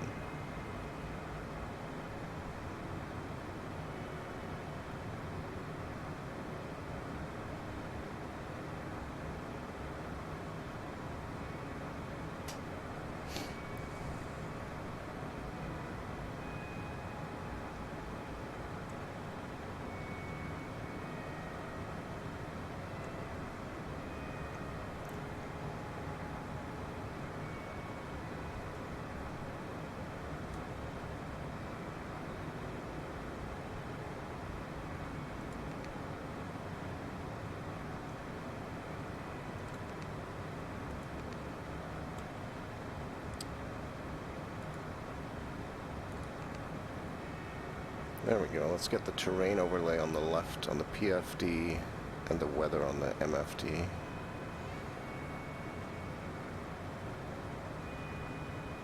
We've got 9.1 nautical miles until the next waypoint, which is a logo.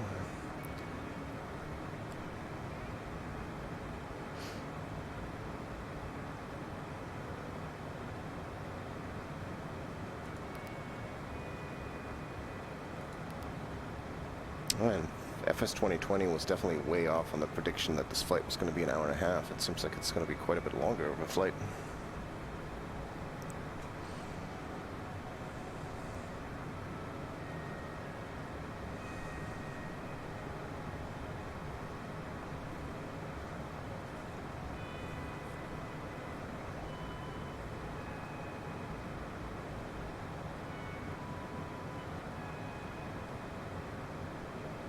And we don't have too much time left. I'm guessing you probably can't see this even if I hold this over here.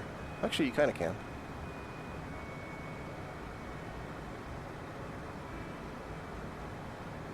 We got a ways left there, but not too much further.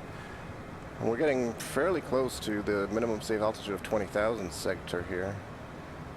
That will be at 2 waypoints from here. So we'll probably have to climb a bit more than...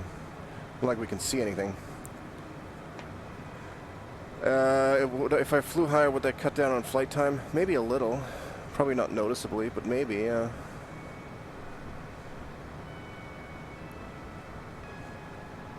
I mean, I can see, I could ask and see if we can get some higher altitudes. Let's see, we're going to have to climb anyway. I just don't know if they'll... I guess it can't hurt to ask. Chalk 280 requesting 24,000 feet. Chalk 280 negative. No. Climb and maintain 18,000 feet.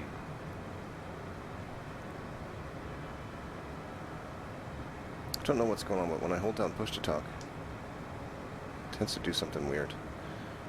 They still just want us at 18,000 feet.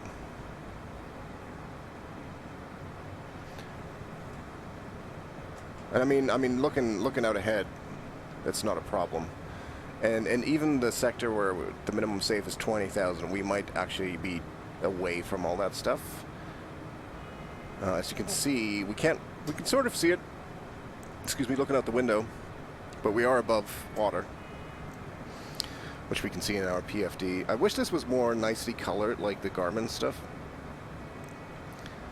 You know, with actual like terrain and stuff like that. This one, it looks a little bit bland with just like blue for water, black for land, but gets the point across, I guess.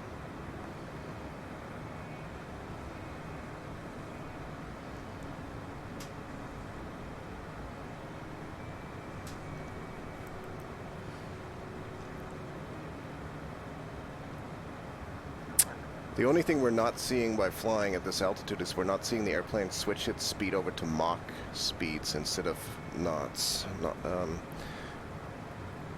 Even though I think I can switch that, can I?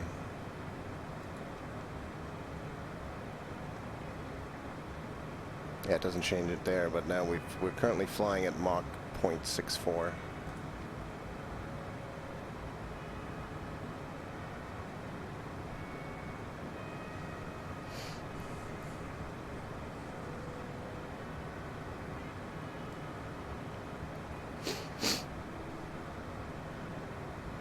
There are definitely some mountains over on the horizon there that are quite tall, sticking out from the clouds. And there are some ahead of us there, actually, now that we can kind of see.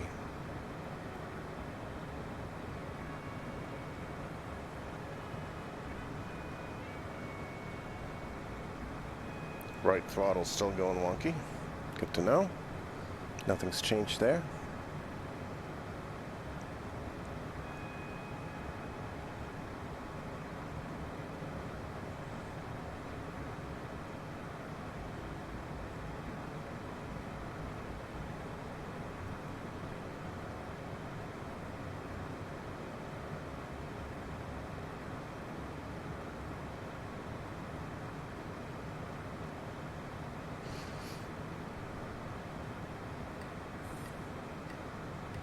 Chalk 280 contact Mexico Center on 128.0. Have a good afternoon. Center on 128.0, Chalk 280. See, I just held down the push to talk button and it did something weird to the altimeter. I'll have to check what that is.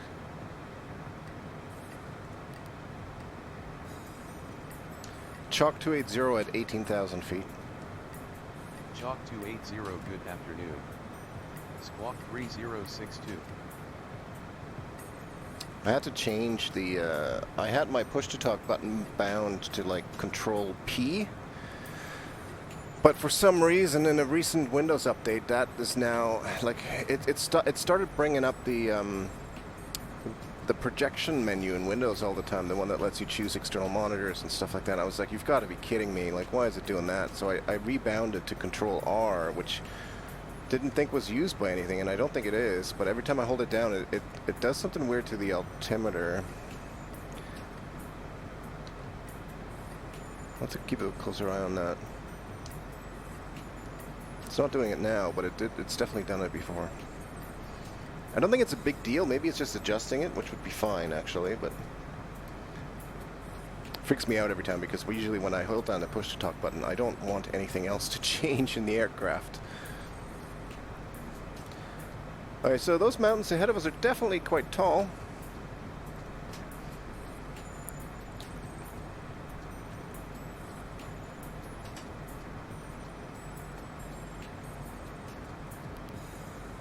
We don't have any altitudes set on any of these waypoints, though.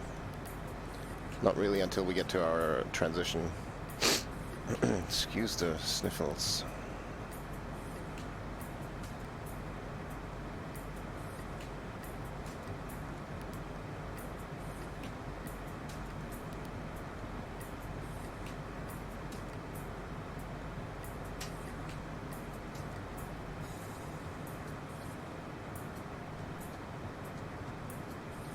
And now that engine has gone way down again. I noticed that, like, our speed has dropped off significantly because of that. The throttle is definitely a problem.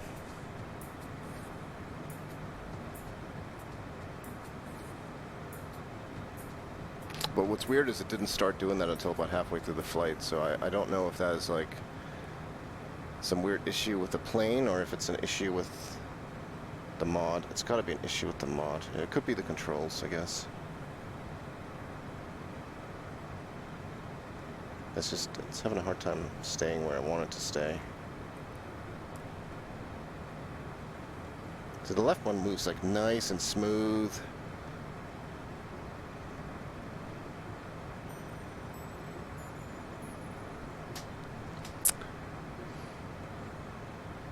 I imagine that's what real pilots have to deal with in flights. Like, most of the time there's not much going on, and then probably every once in a while have this weird little thing. And the video I watched about this mod, there's actually a way for people to set like a marker button where they can say, like, at this point in the flight something weird happened, so that the mechanics can look at it later. Alright, JD, enjoy your lunch. Thanks for stopping by. Another fact from Demon: the largest pyramid in the world is the Great Pyramid of Cholula in Mexico. It's also the largest monument ever constructed in the world, not the pyramids of Giza. Really? That's interesting. Did not know that. Didn't even know really that there were pyramids in Mexico.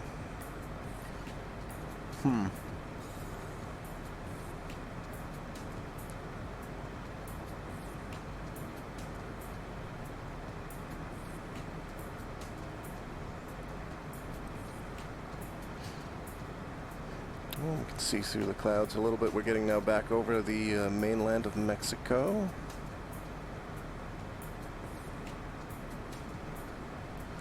And we're getting a pretty clear view of some tall mountains ahead of us. Now our flight plan has us veering off to that direction there in a little bit, so we're going to miss most of the really tall peaks over there, which is probably a good thing. Still waiting for ATC to give us a higher clearance at some point.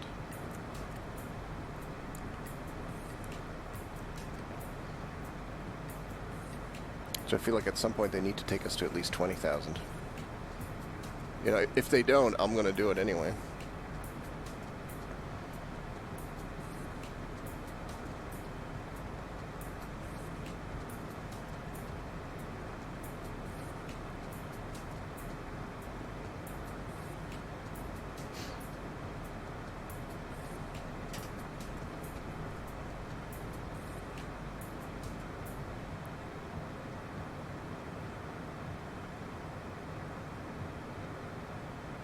It's a nice, calm ride, though, this jet. I gotta say, it's pretty comfy.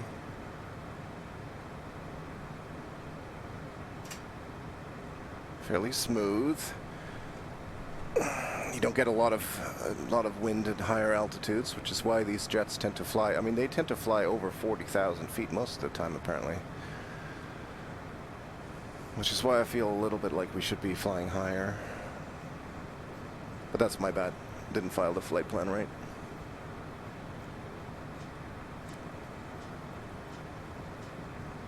Well, actually I did. I think there are actually like altitude restrictions on most of these legs. We're about 4 nautical miles from our next waypoint.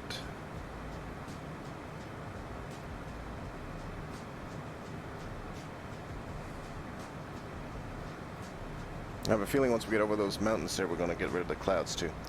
The good thing about Mexico is you don't have to worry about icing up and doing an emergency lake landing. That is true. We're probably not going to have, we should not have any issue with icing. We're at 18,000 feet and the outside air temperature is still 13 degrees Celsius. I don't know if that's right. I don't know what RAT is. Oh, is that the SAT -4? That's probably the outside air temperature. I'm not sure. I'm not sure what those different ones all mean there. Here comes our turn.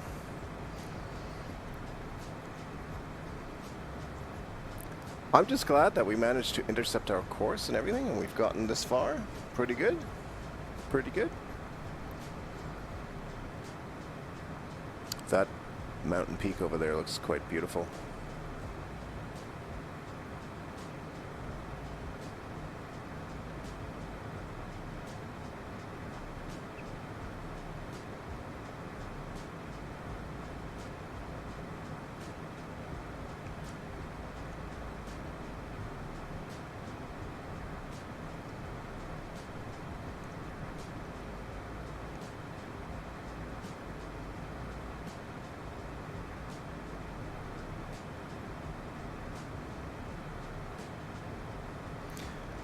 I do suspect it's going to get rather bumpy over those mountains, though, because we're flying fairly low over them. Like, that's the thing about flying at like 40,000 feet, is you don't have to worry about really with the terrain beneath you. It's not going to impact you at all.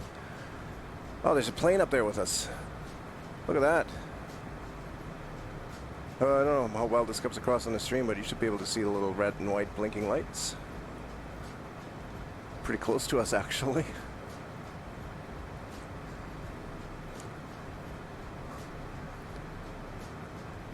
Oh, that's right. You can look all this stuff up for me, Sean. Ram air turbine, small wind turbine that's connected to hydraulic pump and electrical generator installed on an aircraft. Used as power sources. It generates power from the airstream. Okay, due to the speed of the aircraft. All right, so tell me, what is the SAT? Is that like the outside air temperature? In the Garmin, they actually have one that's just OAT for outside air temperature. And I wonder if this is what this is. There's also another one here called ISA plus 17 degrees. That's something else, I'm sure. But I'd be curious if you can look up the SAT.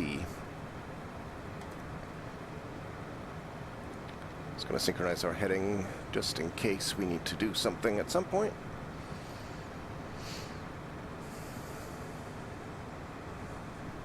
Okay, I gotta check the charts again.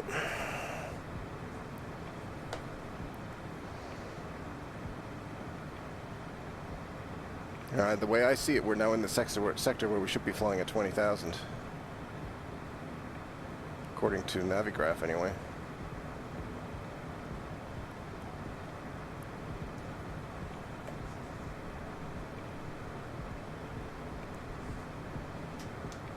Chalk 280 requesting 24,000 feet. Chalk 280 negative.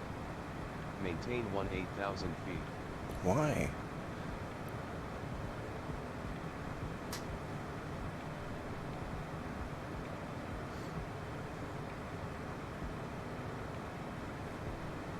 I'm really curious. I want to check pilot to ATC real quick and see why it's not letting me. Oh, yeah, there's a flight. This is weird. This whole thing, this entire leg, it has altitude restrictions between 16,000 and 18,000. So I understand why it's not letting us go higher. It's because it's basically saying that we cannot fly higher than 18,000 feet in this sector, which is weird because the minimum safe, according to Navigraph charts for the sector, is 20,000. Having said all that, it's clear now that we're going to clear those mountains there without any issue, though I would love to, I'm surprised. Is it set to like low altitude airways or something? No? Huh. Okay, I'm going to have to dig into that for the next flight. You don't know what SAT is for? That's too bad. Okay. No worries, no worries. Don't think it impacts us either way. Everything's looking pretty good here. We've got the wonky right throttle, but I think we'll be okay. Technically could fly this with one engine.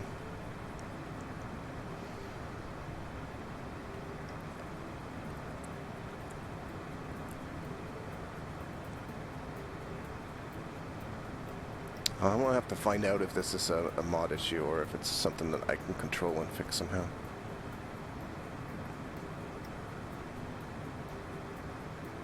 Oh, outside air temperature, RAM, total air temperature, static air temperature, total air temperature, static air temperature. It's got to be...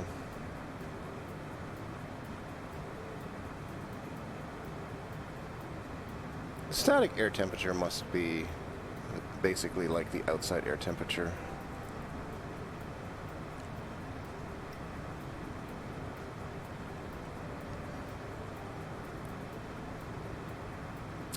We're getting to the... Yes, yes.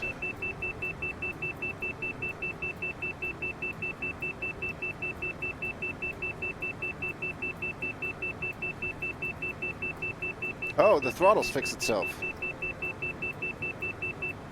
Would you look at that? Interesting. It is no longer moving back and forth on its own. I'm really curious what that's about. I was going to say, we're coming on the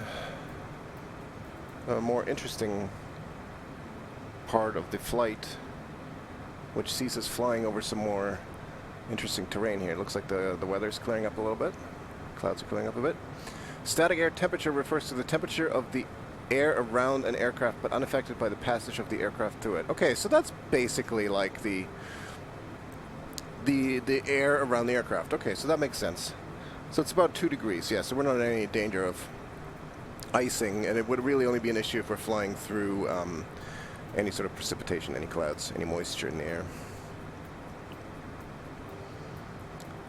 So we're all good there. Look at this, stick my head out the window here. Look at this city, it's quite big.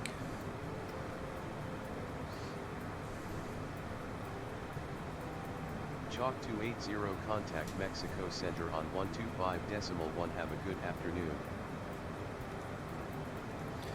Mexico Center on 125.1, Chalk 280.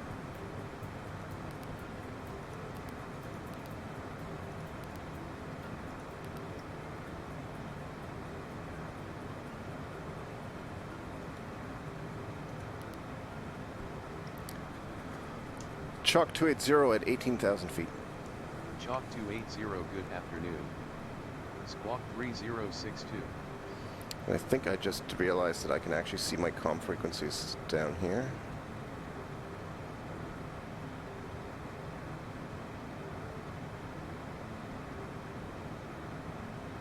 No. I mean I can, but not the ones that I'm, not the standby one. Okay.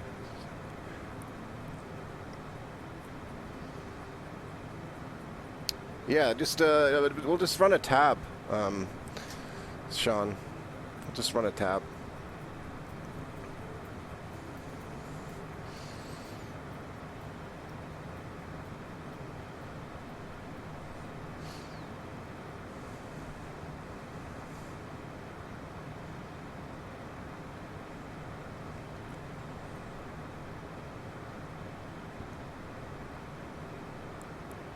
Look at that mountain peak over there, that's quite tall. Definitely change the scenery here from what we've been flying through for the last couple of months, really. Just been like through the Caribbean, back and forth, you know, all relatively low altitude, low elevation flights. Still really weird that we're capped at 18,000. There must be something in pilot to ATC that it thinks we're only doing low altitude airways or something like that. Because it should be, we should be flying higher. But I'm not going to fight it. I think we'll be all right with the 18,000. I'm just happy that the throttle has fixed itself. See, that's how it should be. Like, the N1 on it is, and the N2 are both totally static, not changing.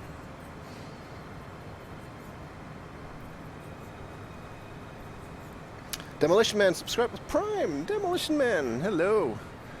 Welcome, thank you. You got yourself one of the founders subs. You're like number 3, I think.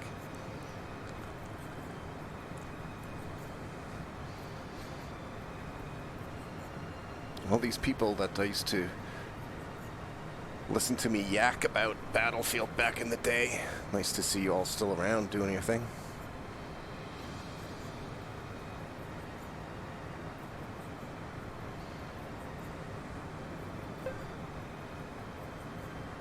Hey, Demolition Man. How are you? It's been a long time.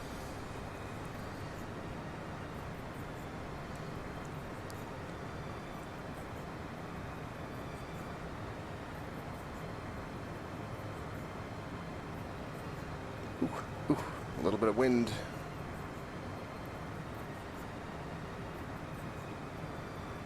Just a little nudge to remind us that we are indeed in an aircraft.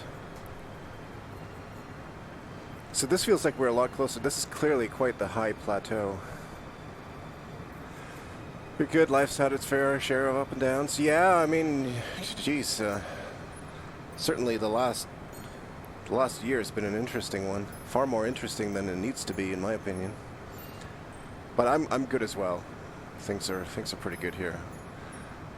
I get my little relaxation time flying aircraft and flight simulator.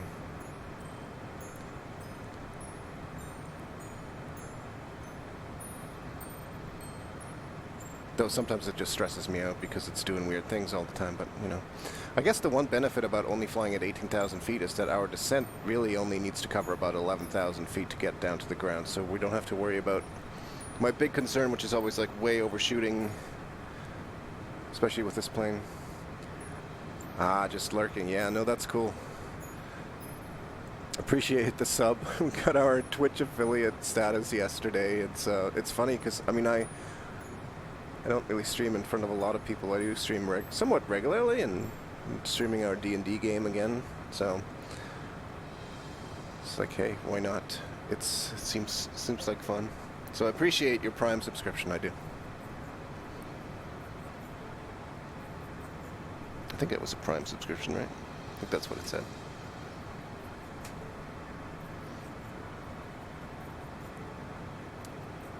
Yeah, the sub button, it took a little while to get enough concurrent viewers. Flight sim is what it's such a niche thing. I'm sure if I streamed, you know, one of the big things, but that's not really, I'm not really into that. I guess the one big game that I play is Destiny 2, but that's sort of private fun time. Yeah, I don't have any paid subs either. I kind of spread my Prime sub around to different people every month, depending on what I like watching. I thought the Twitch Prime thing was a really wonderful idea by Amazon, because, you know, lots of people have Amazon Prime for reasons completely unrelated to Twitch, and it's kind of nice. You get to throw it around, sprinkle around a little bit of happiness to people.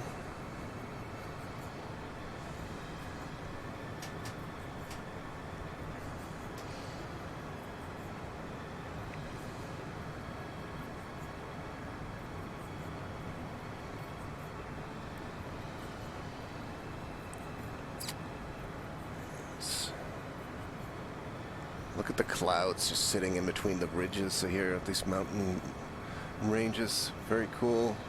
Obviously lots and lots of clouds in this direction, as we can see on our weather radar as well. But fortunately for us, we're flying into what looks like really open, clear weather ahead of us there. I'm really hoping that we don't end up in a situation like what we see ahead of us here, where there's basically cloud cover and we cannot see the ground, because, oh man, flying basically a blind approach into an unfamiliar airport surrounded by really tall mountains in a jet that I haven't landed before ever, I think, would be very difficult. Took a break from Twitch for a while as it got a bit much. It's one of those things you can easily get sucked into. Twitch, yeah. Always gotta do what's best for you, man.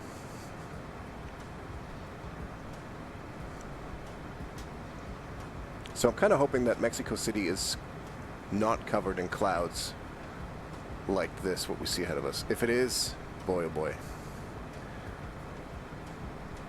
We're still a bit too far away to tell, though.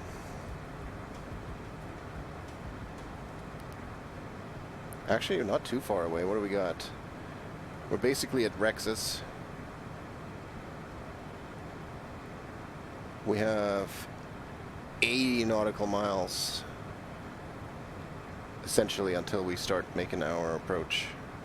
Mex is our arrival. Yeah, we don't have that much further to go.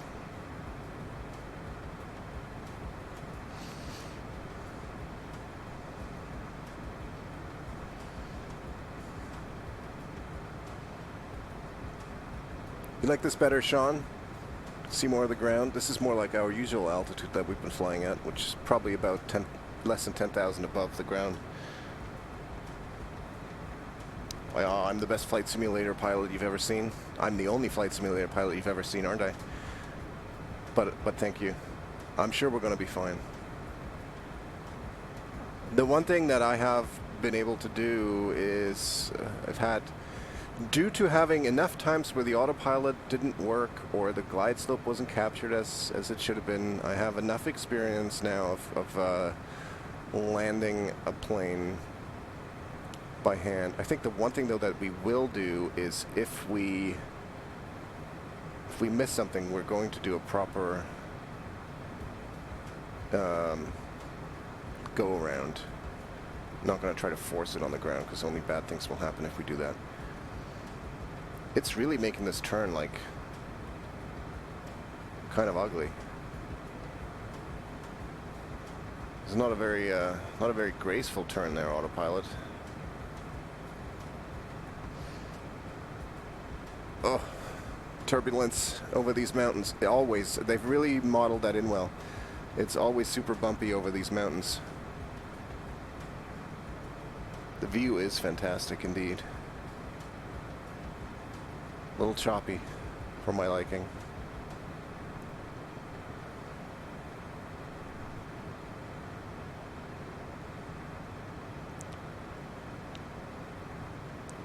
Okay, so I believe this puts us on a track directly to Mexico City, at which point we will make a right turn and then a left loop. Basically a 360-degree turnaround to land while we burn altitude at that point, which we don't have that much to burn, so. Autopilot's struggling.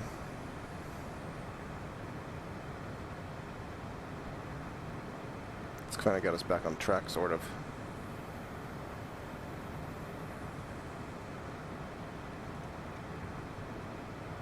Synchronize our heading again.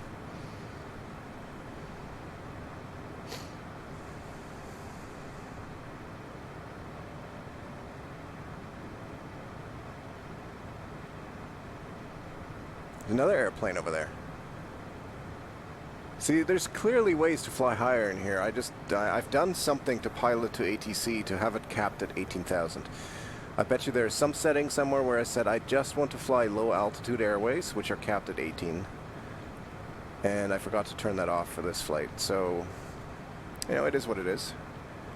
I think the next flight is going to be a little bit, well, I don't even actually, I'm not even sure where the next flight's going to. But I suspect we're going to be flying at a higher altitude if we fly the jet. Not sure how long the next flight is. I suspect it will be a decent flight, though, because the next flight should see us go down south through Central America. Probably take us to, like, what's just south of Mexico? Honduras? Or is that? No, that's, I don't know. I'll have to check. Sorry, my geography's rusty right now.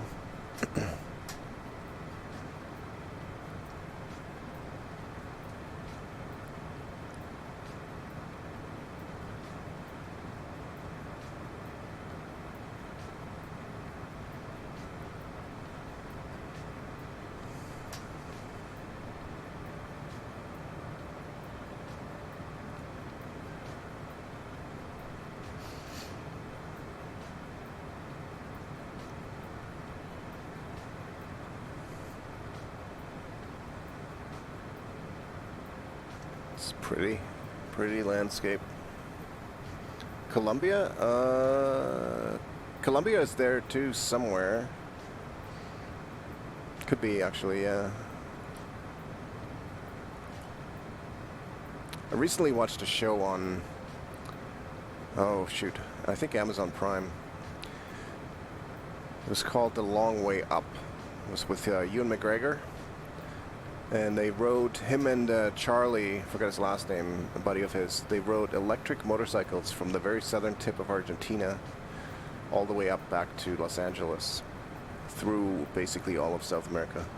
It's a wonderful show. This is like the third in a series they've done before. They've done The Long Way Down, where they drove from like London or something down to South Africa, and they've done The Long Way Round, where they did the same thing from London all the way through to New York, but like going eastwards through Europe and Russia and all that stuff.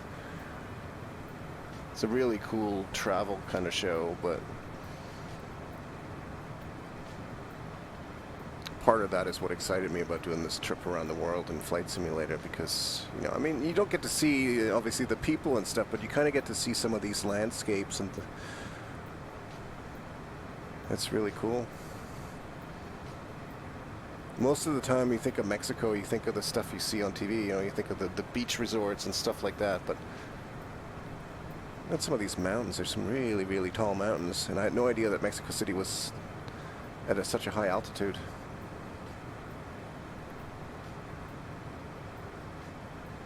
Even though, as you mentioned earlier, Sean, with your fact that it is now 10 inches lower than it used to be.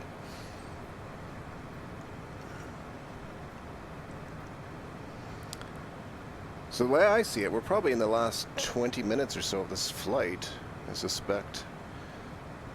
Probably took about an hour longer than anticipated.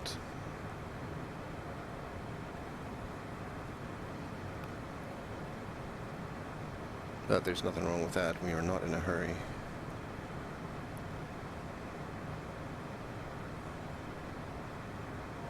The VR has held up reasonably okay in the aircraft. It's just very choppy on the ground. Maybe I just have to get used to that. I do have the graphic settings cranked quite a bit for the VR stuff, but it looks nice because of that. Let's check our altimeter. It's changed a little.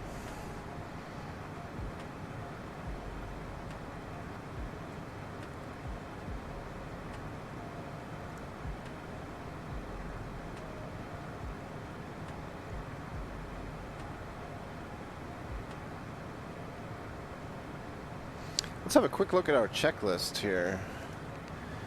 For the descent, pressurization, that's all good. Exterior lights, we'll get to that. That will just be the landing lights once we get below 10,000. I guess it's at 10,000 above sea level. We should probably actually have, you know what, we're going to just turn our landing lights on now because we're kind of teetering around 10,000 above ground level anyway. Do I have that in here anywhere? I bet you the stream stats have it. Oh no, they just have ground speed. That's right. Okay, well we'll just mark those as complete. Checklist for descent complete. So landing data, confirm. That's one thing we still have to figure out is an ATIS. We still have to get in our, where's the performance button? Performance for the approach. So we still need to specify, we've got the runway specified, runway 5 right. Altitude of that is 7,390 feet. Altimeter is 2984. Outside air temperature and wind is really what we would get from ATIS, which hopefully we can get when we get a bit closer. That's what's actually going to basically calculate our speeds for the approach properly. At a really rough level, I want to be at, I think, 180 for flaps 1, or maybe 200 for flaps 1 or something like that. We'll figure it out.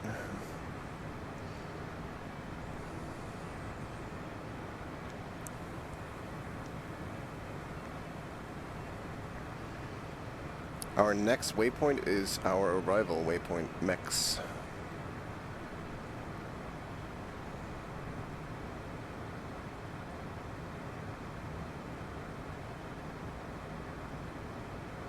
Chalk 280 contact Mexico approach on 119.1. Have a nice day.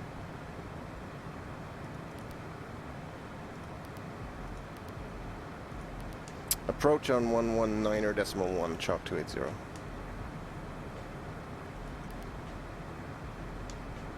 Chalk 280 at 18,000 feet. Chalk 280 good afternoon. Squawk 3062. Yeah, you're right. I mean, no, I can guess for the weather as well, but can I ask for an ATIS frequency? Chalk 280. What is the ATIS frequency? I'm guessing it doesn't know what I'm talking about. However, we have a little bit of time, so I'm going to actually pull up my Navigraph chart. I'm going to see if I can find it in here.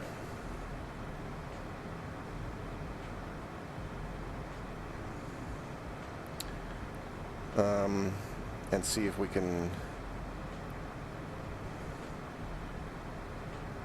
comms ATIS. Oh gosh, what does that say?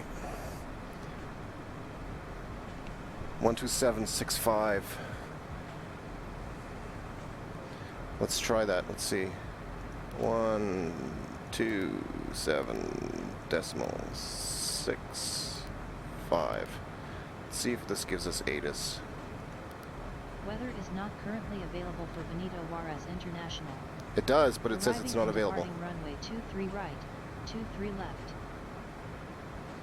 Weather is not currently available for Bonita.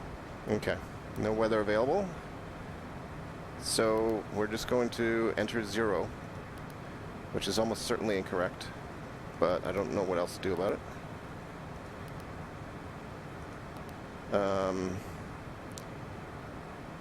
Do we need the outside air temperature? Yes, we do. Outside air temperature is 8 degrees here. Let's assume that it's probably much warmer on the ground. So let's say 20 degrees.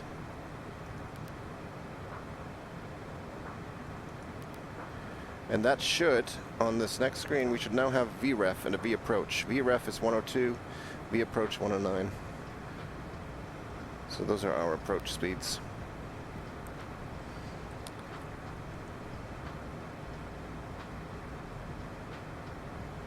Did they get sent? I think they did, right? Yeah, it said complete. Okay. Alright, good. Let's check out legs page here. Yeah, we're getting closer. So I think the one thing I'm going to do... There's already an 11,000 in here. That's from the VNAV, I guess.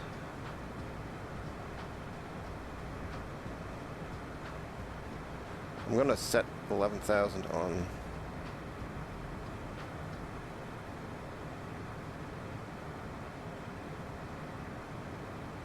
this as well, just...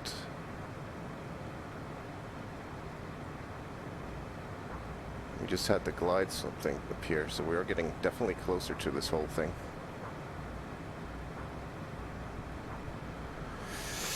Things are about to get real. Ask ATC to look out the window and tell you the weather. Yeah, I know.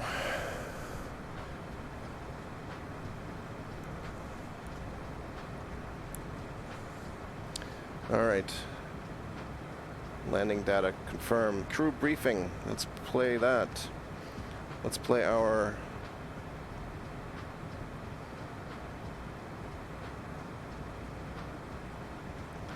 this just does not work. I can hear it clicking, but it's not actually, like, what is it moving? There we go. Landing. May I have your attention, please? We will be landing shortly. Please turn off all portable electronic devices, stow tables, secure luggage, and loose articles. Return your seat to the upright and outboard position. Extend your headrest. May I have your attention, please? The captain has turned on the seatbelt sign. Please fasten your seatbelt and shoulder harness at this time. Thank you.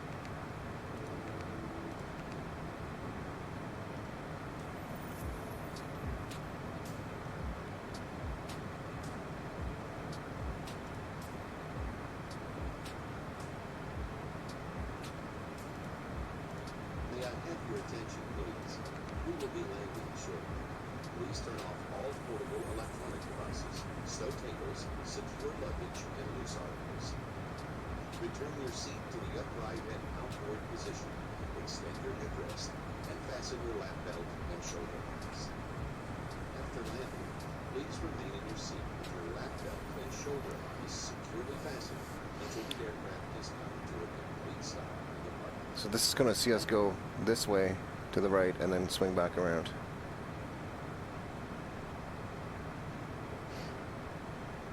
And we should start descending towards 11,000 here soon. We want to enable VNAV, see what that does for us. If it does anything for us at this point. It might not do anything yet.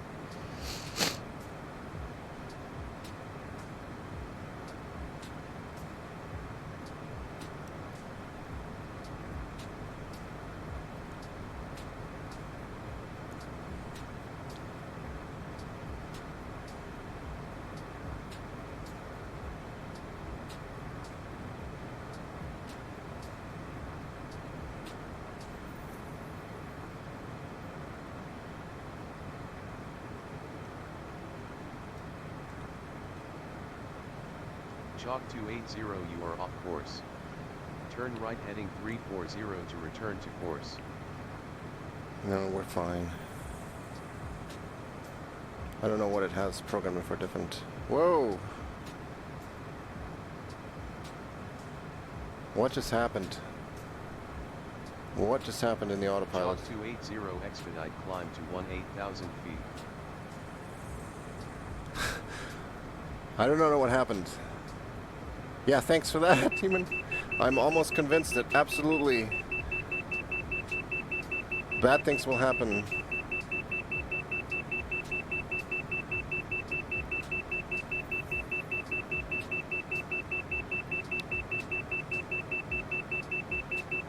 So the beeping is just because of the speed. What I'm more concerned about climb and maintain 18,000 feet. is that ATC is that our autopilot has now done something completely different. What has happened in our autopilot? It's like it's gone direct to the runway suddenly.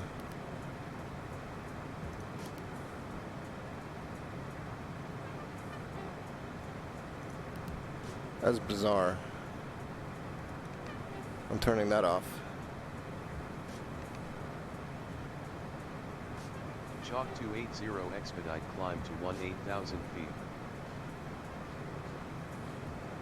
Okay, Altitude. we're going straight into following ATC's directions now.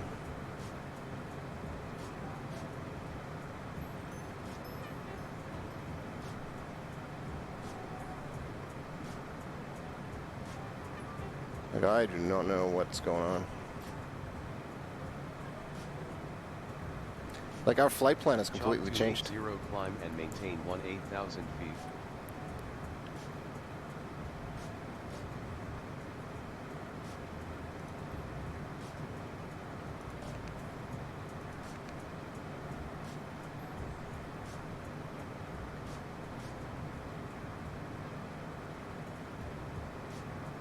Okay, let's get back to 18,000 feet. Chalk 280 advise heading, please.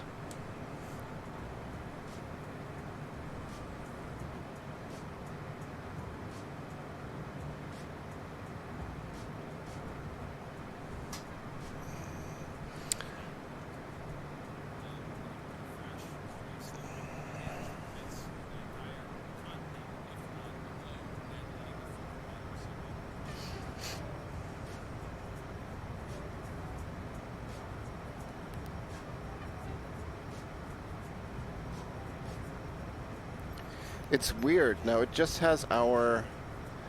It's gone like direct to the runway. It's completely skipped our approach. Is that because I didn't hit approach mode in time? Let's try that again, like...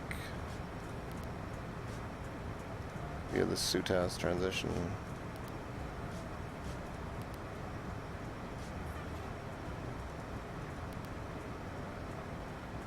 Chalk 280 turn left heading 193 vectors to the RNAV approach for runway 05 right at Benito Juarez International.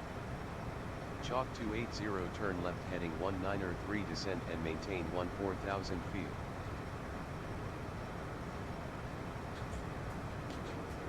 Altitude. Okay, let's just see how ATC, if they can fix this for us. Turn left heading 193. Oh, they want us down to 14,000.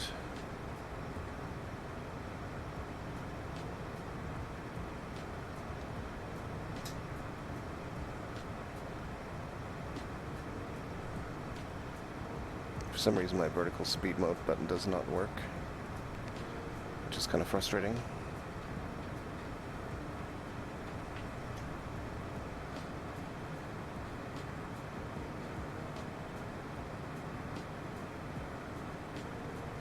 A lot of things going wrong here.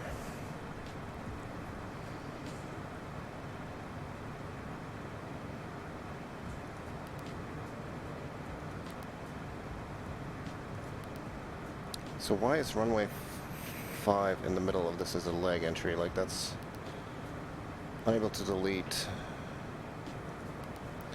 Okay, well, the autopilot's become useless, unfortunately. I don't think this one was due to human error. This was due to something. I want to blame this on the mod. It just, everything just disappeared suddenly. I don't even know where the airport is. Are we not on heading mode? Yeah, we are.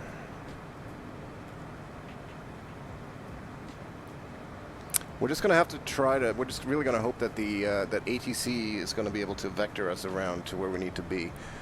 God, I haven't got a clue.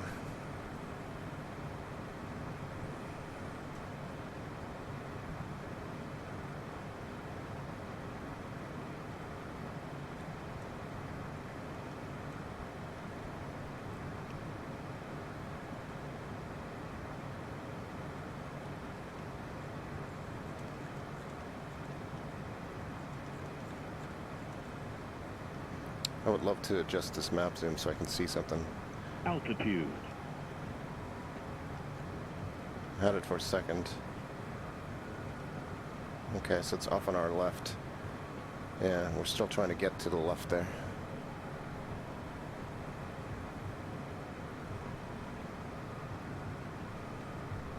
So we have our altitude capture, which is good.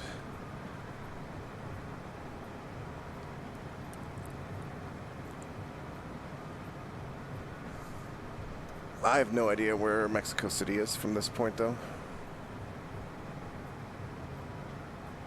It's over that ridge. I think it's over in that direction. I hope. I mean, that's sort of where ATC's taken us. I'm kind of hoping that ATC is going to do this right for us here. And a lot of it's going to come down how fast I can react to what changes they're telling us about. Altitude looks reasonable. Now it's just a matter of actually getting to where we need to get to. Best I can tell is we need to be over there. Maybe I can see something in Navigraph. This is a bit of a scramble here.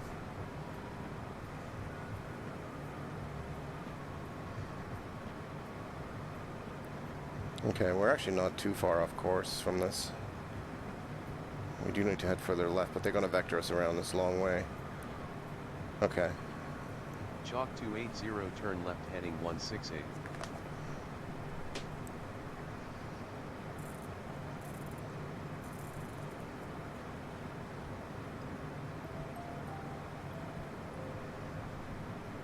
Turn left heading 168, Chalk 280.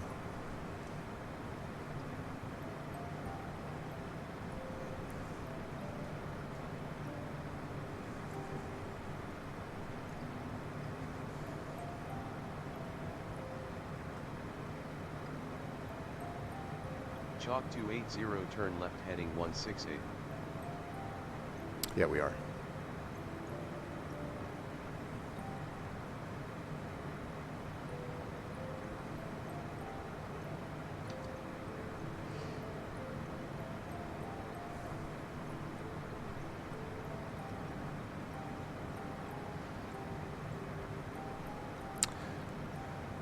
See, we should have gone like to Sutas and then made this turn, which seems in retrospect like way too tight of a turn to be able to make.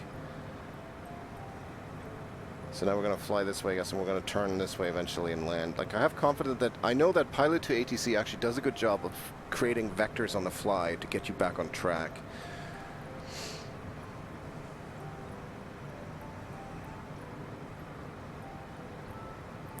And the one benefit we have of this this magenta line is that for some reason, you know, our FMS is totally just dialed in on the runway.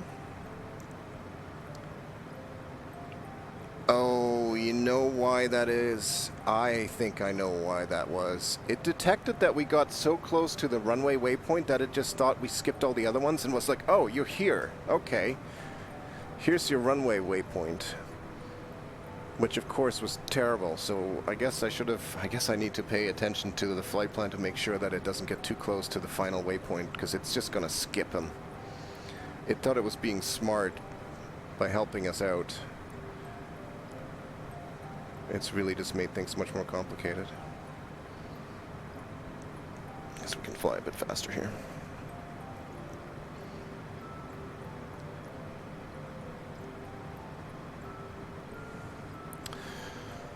We'll get her done.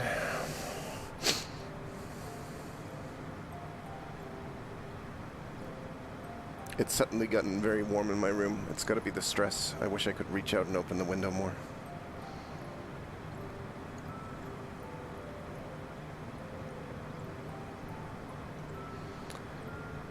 Your viewers increased by 23% at the end, so everyone is excited for the landing in a new plane around the mountains.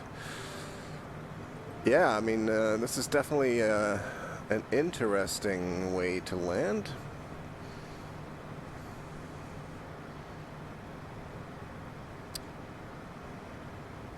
Keeps things interesting, I guess. It's not really what you want, though. You want boring landings.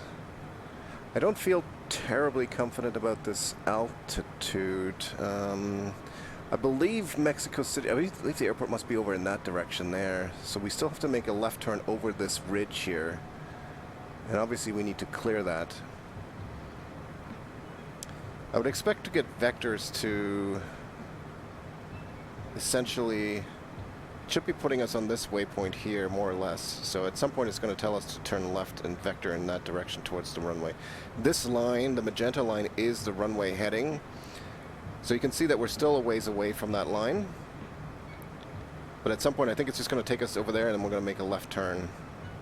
Get ourselves on the runway heading, which is over there somewhere. So I think we'll be alright. 280, turn left heading 146, descend and maintain 13,000 feet. Turn left heading 146, descend and maintain 13,000 feet. Chalk 280. Not terribly excited about the 130. Chalk 280 cleared for RNAV to runway 05 right, fly heading 086 to intercept, final descent and maintain 9,700 feet. Oh jeez. Fly left heading 087? Aircraft I don't know what following it was. approach, say again with We'll figure it call out. sign. Roger, Chalk 280. I know they just cleared us for the approach, so let's get down to 13,000, and then we're going to go 9,700 as soon as we clear this ridge. I just want to make sure we get over this ridge here. And the heading was 08 something. We kind of see actually nicely on this, thing that's nice about this display is that dotted line Altitude. shows us a really nice way to intercept this course. So we'll go with this here. I know it was 08 something. And I know that our altitude is going to have to be 9,700, but I don't want to do that until we've cleared this ridge, because I think 9,700 feet is not enough to clear this ridge.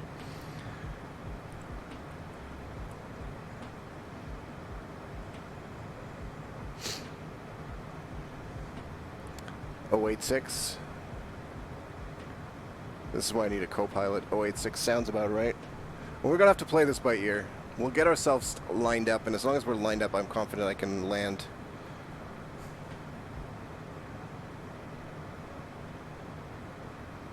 What are we flying at?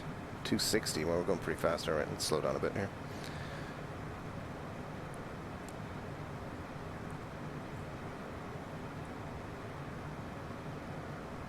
Okay, so now we've actually passed over that thing. Runway is 05, so let's see if I can get us aligned with this line again. In fact, at some point here I can just switch back to nav mode, because we're going to be rejoining this vector.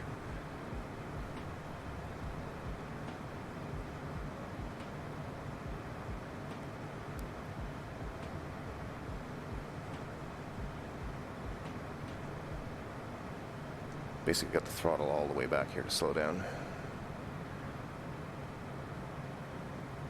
Once we clear this ridge, I'm adjusting the altitude. I'm going to try going back to nav mode, because it's going to put us on the track with the runway, which should help us out. Okay, so we want 9,700.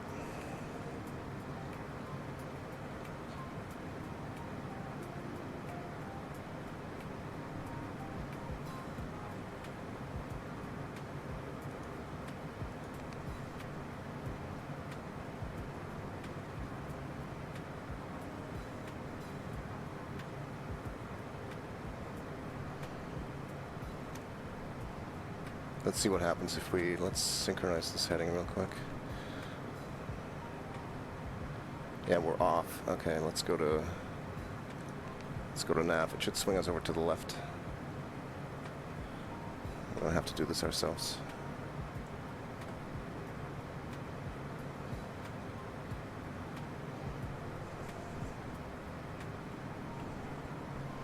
Let's go one level of flaps. Chalk 280 altimeter 299er2 at Benito Juarez International Contact Tower on 118.55. Enjoy your afternoon.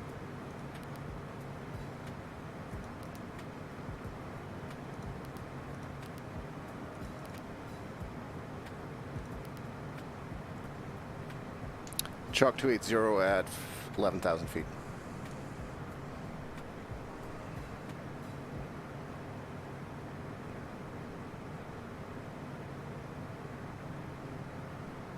Altitude.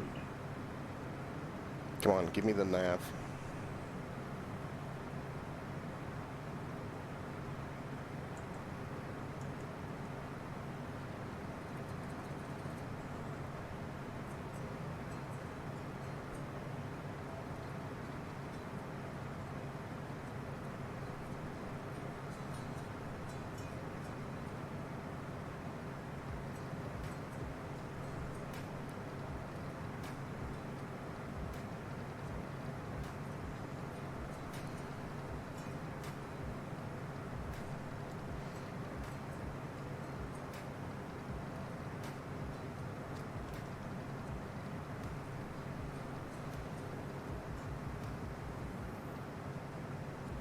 Okay, so the good news is we still have a little bit of ways to go. I do not have a visual on the runway. I'm still trying to intercept this course.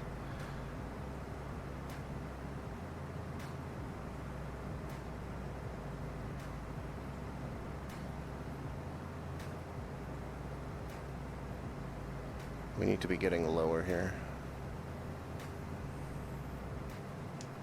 Chalk 280 on final to runway 05. Chalk 280 winds are calm, cleared to land runway 05 right. Okay, we have actually now intercepted. Okay, so we are on that. We are not, however, at the correct altitude at all. We need to... Well, actually, no, we are too high.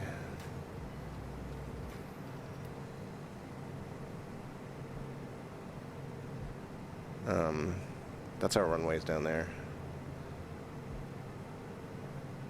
We're gonna go gear down.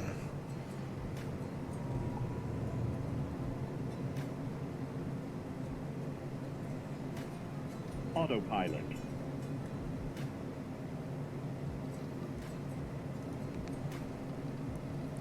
Zero 05 right, I can see it. I'm just gonna land this by hand now. Altitude.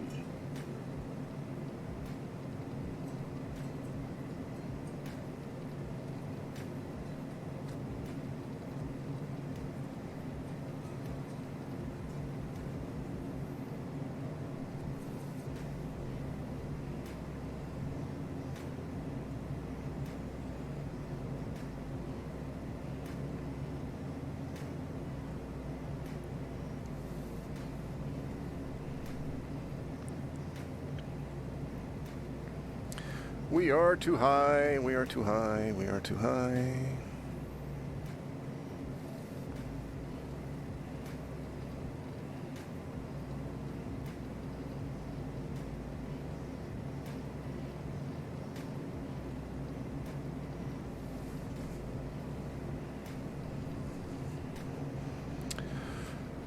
Okay, that's looking a little bit better.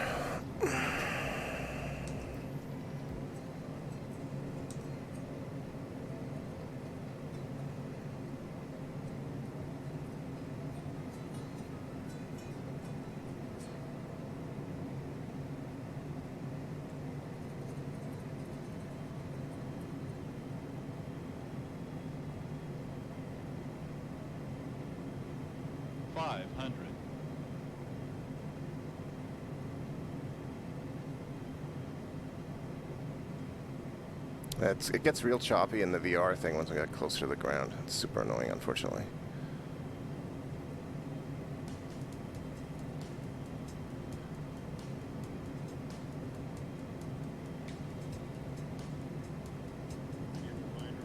We're about 300 above the runway, 200.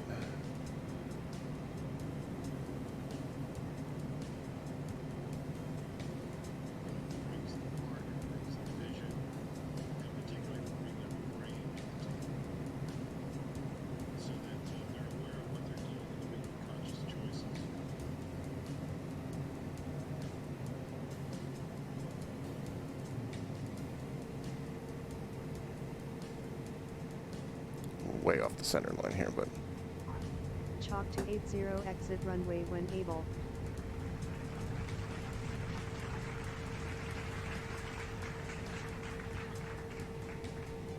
speed brake on full.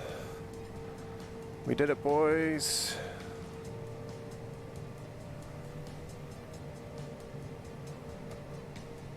Thank you, BJ. We landed.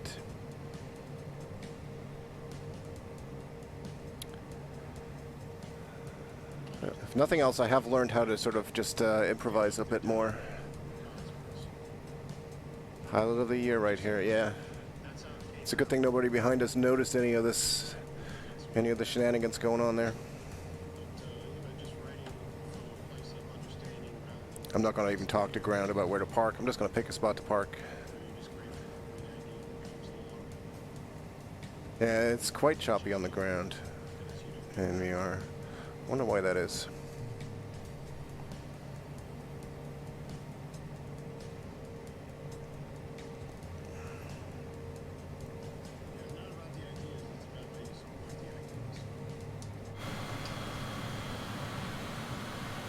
Looks like the plane is actually like bouncing around for some reason.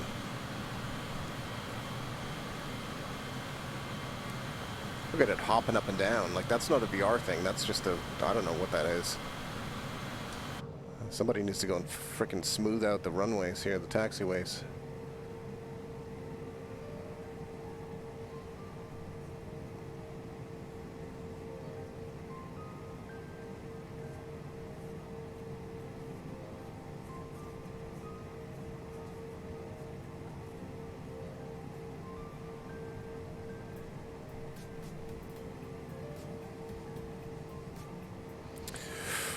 Well, that was not quite as planned, but any landing that lands you on a runway without anybody screaming is a good landing in my book. And I think we actually managed to accomplish that. Not bad for a first time in this jet and first time with this FMS. I think I learned some lessons on what not to do next time. But otherwise, this is an enjoyable plane. I just wish that Oculus hadn't done whatever the hell they did to the software. Maybe they will get that sorted out, or maybe I can find some ways to smooth it out a bit more on the ground for next time. In the air, it's fine. On the ground, though, it was pretty terrible. So, get the parking brake on. Where is it? There it is. Throttle is off. We can turn our strobe off. Let's turn the engines off.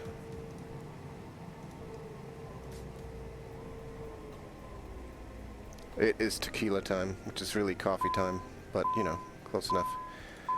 Thank you guys for watching. Thank you to those of you who subscribed. Looking forward to next time. Keep an eye on my Twitter, mostly, to see where we head from here. Why can't I turn the avionics off? I'll just turn the battery off. That'll do it. Thank you, folks. Have a good weekend. Have a good rest of your week. Stay safe. Be good. Bye, guys.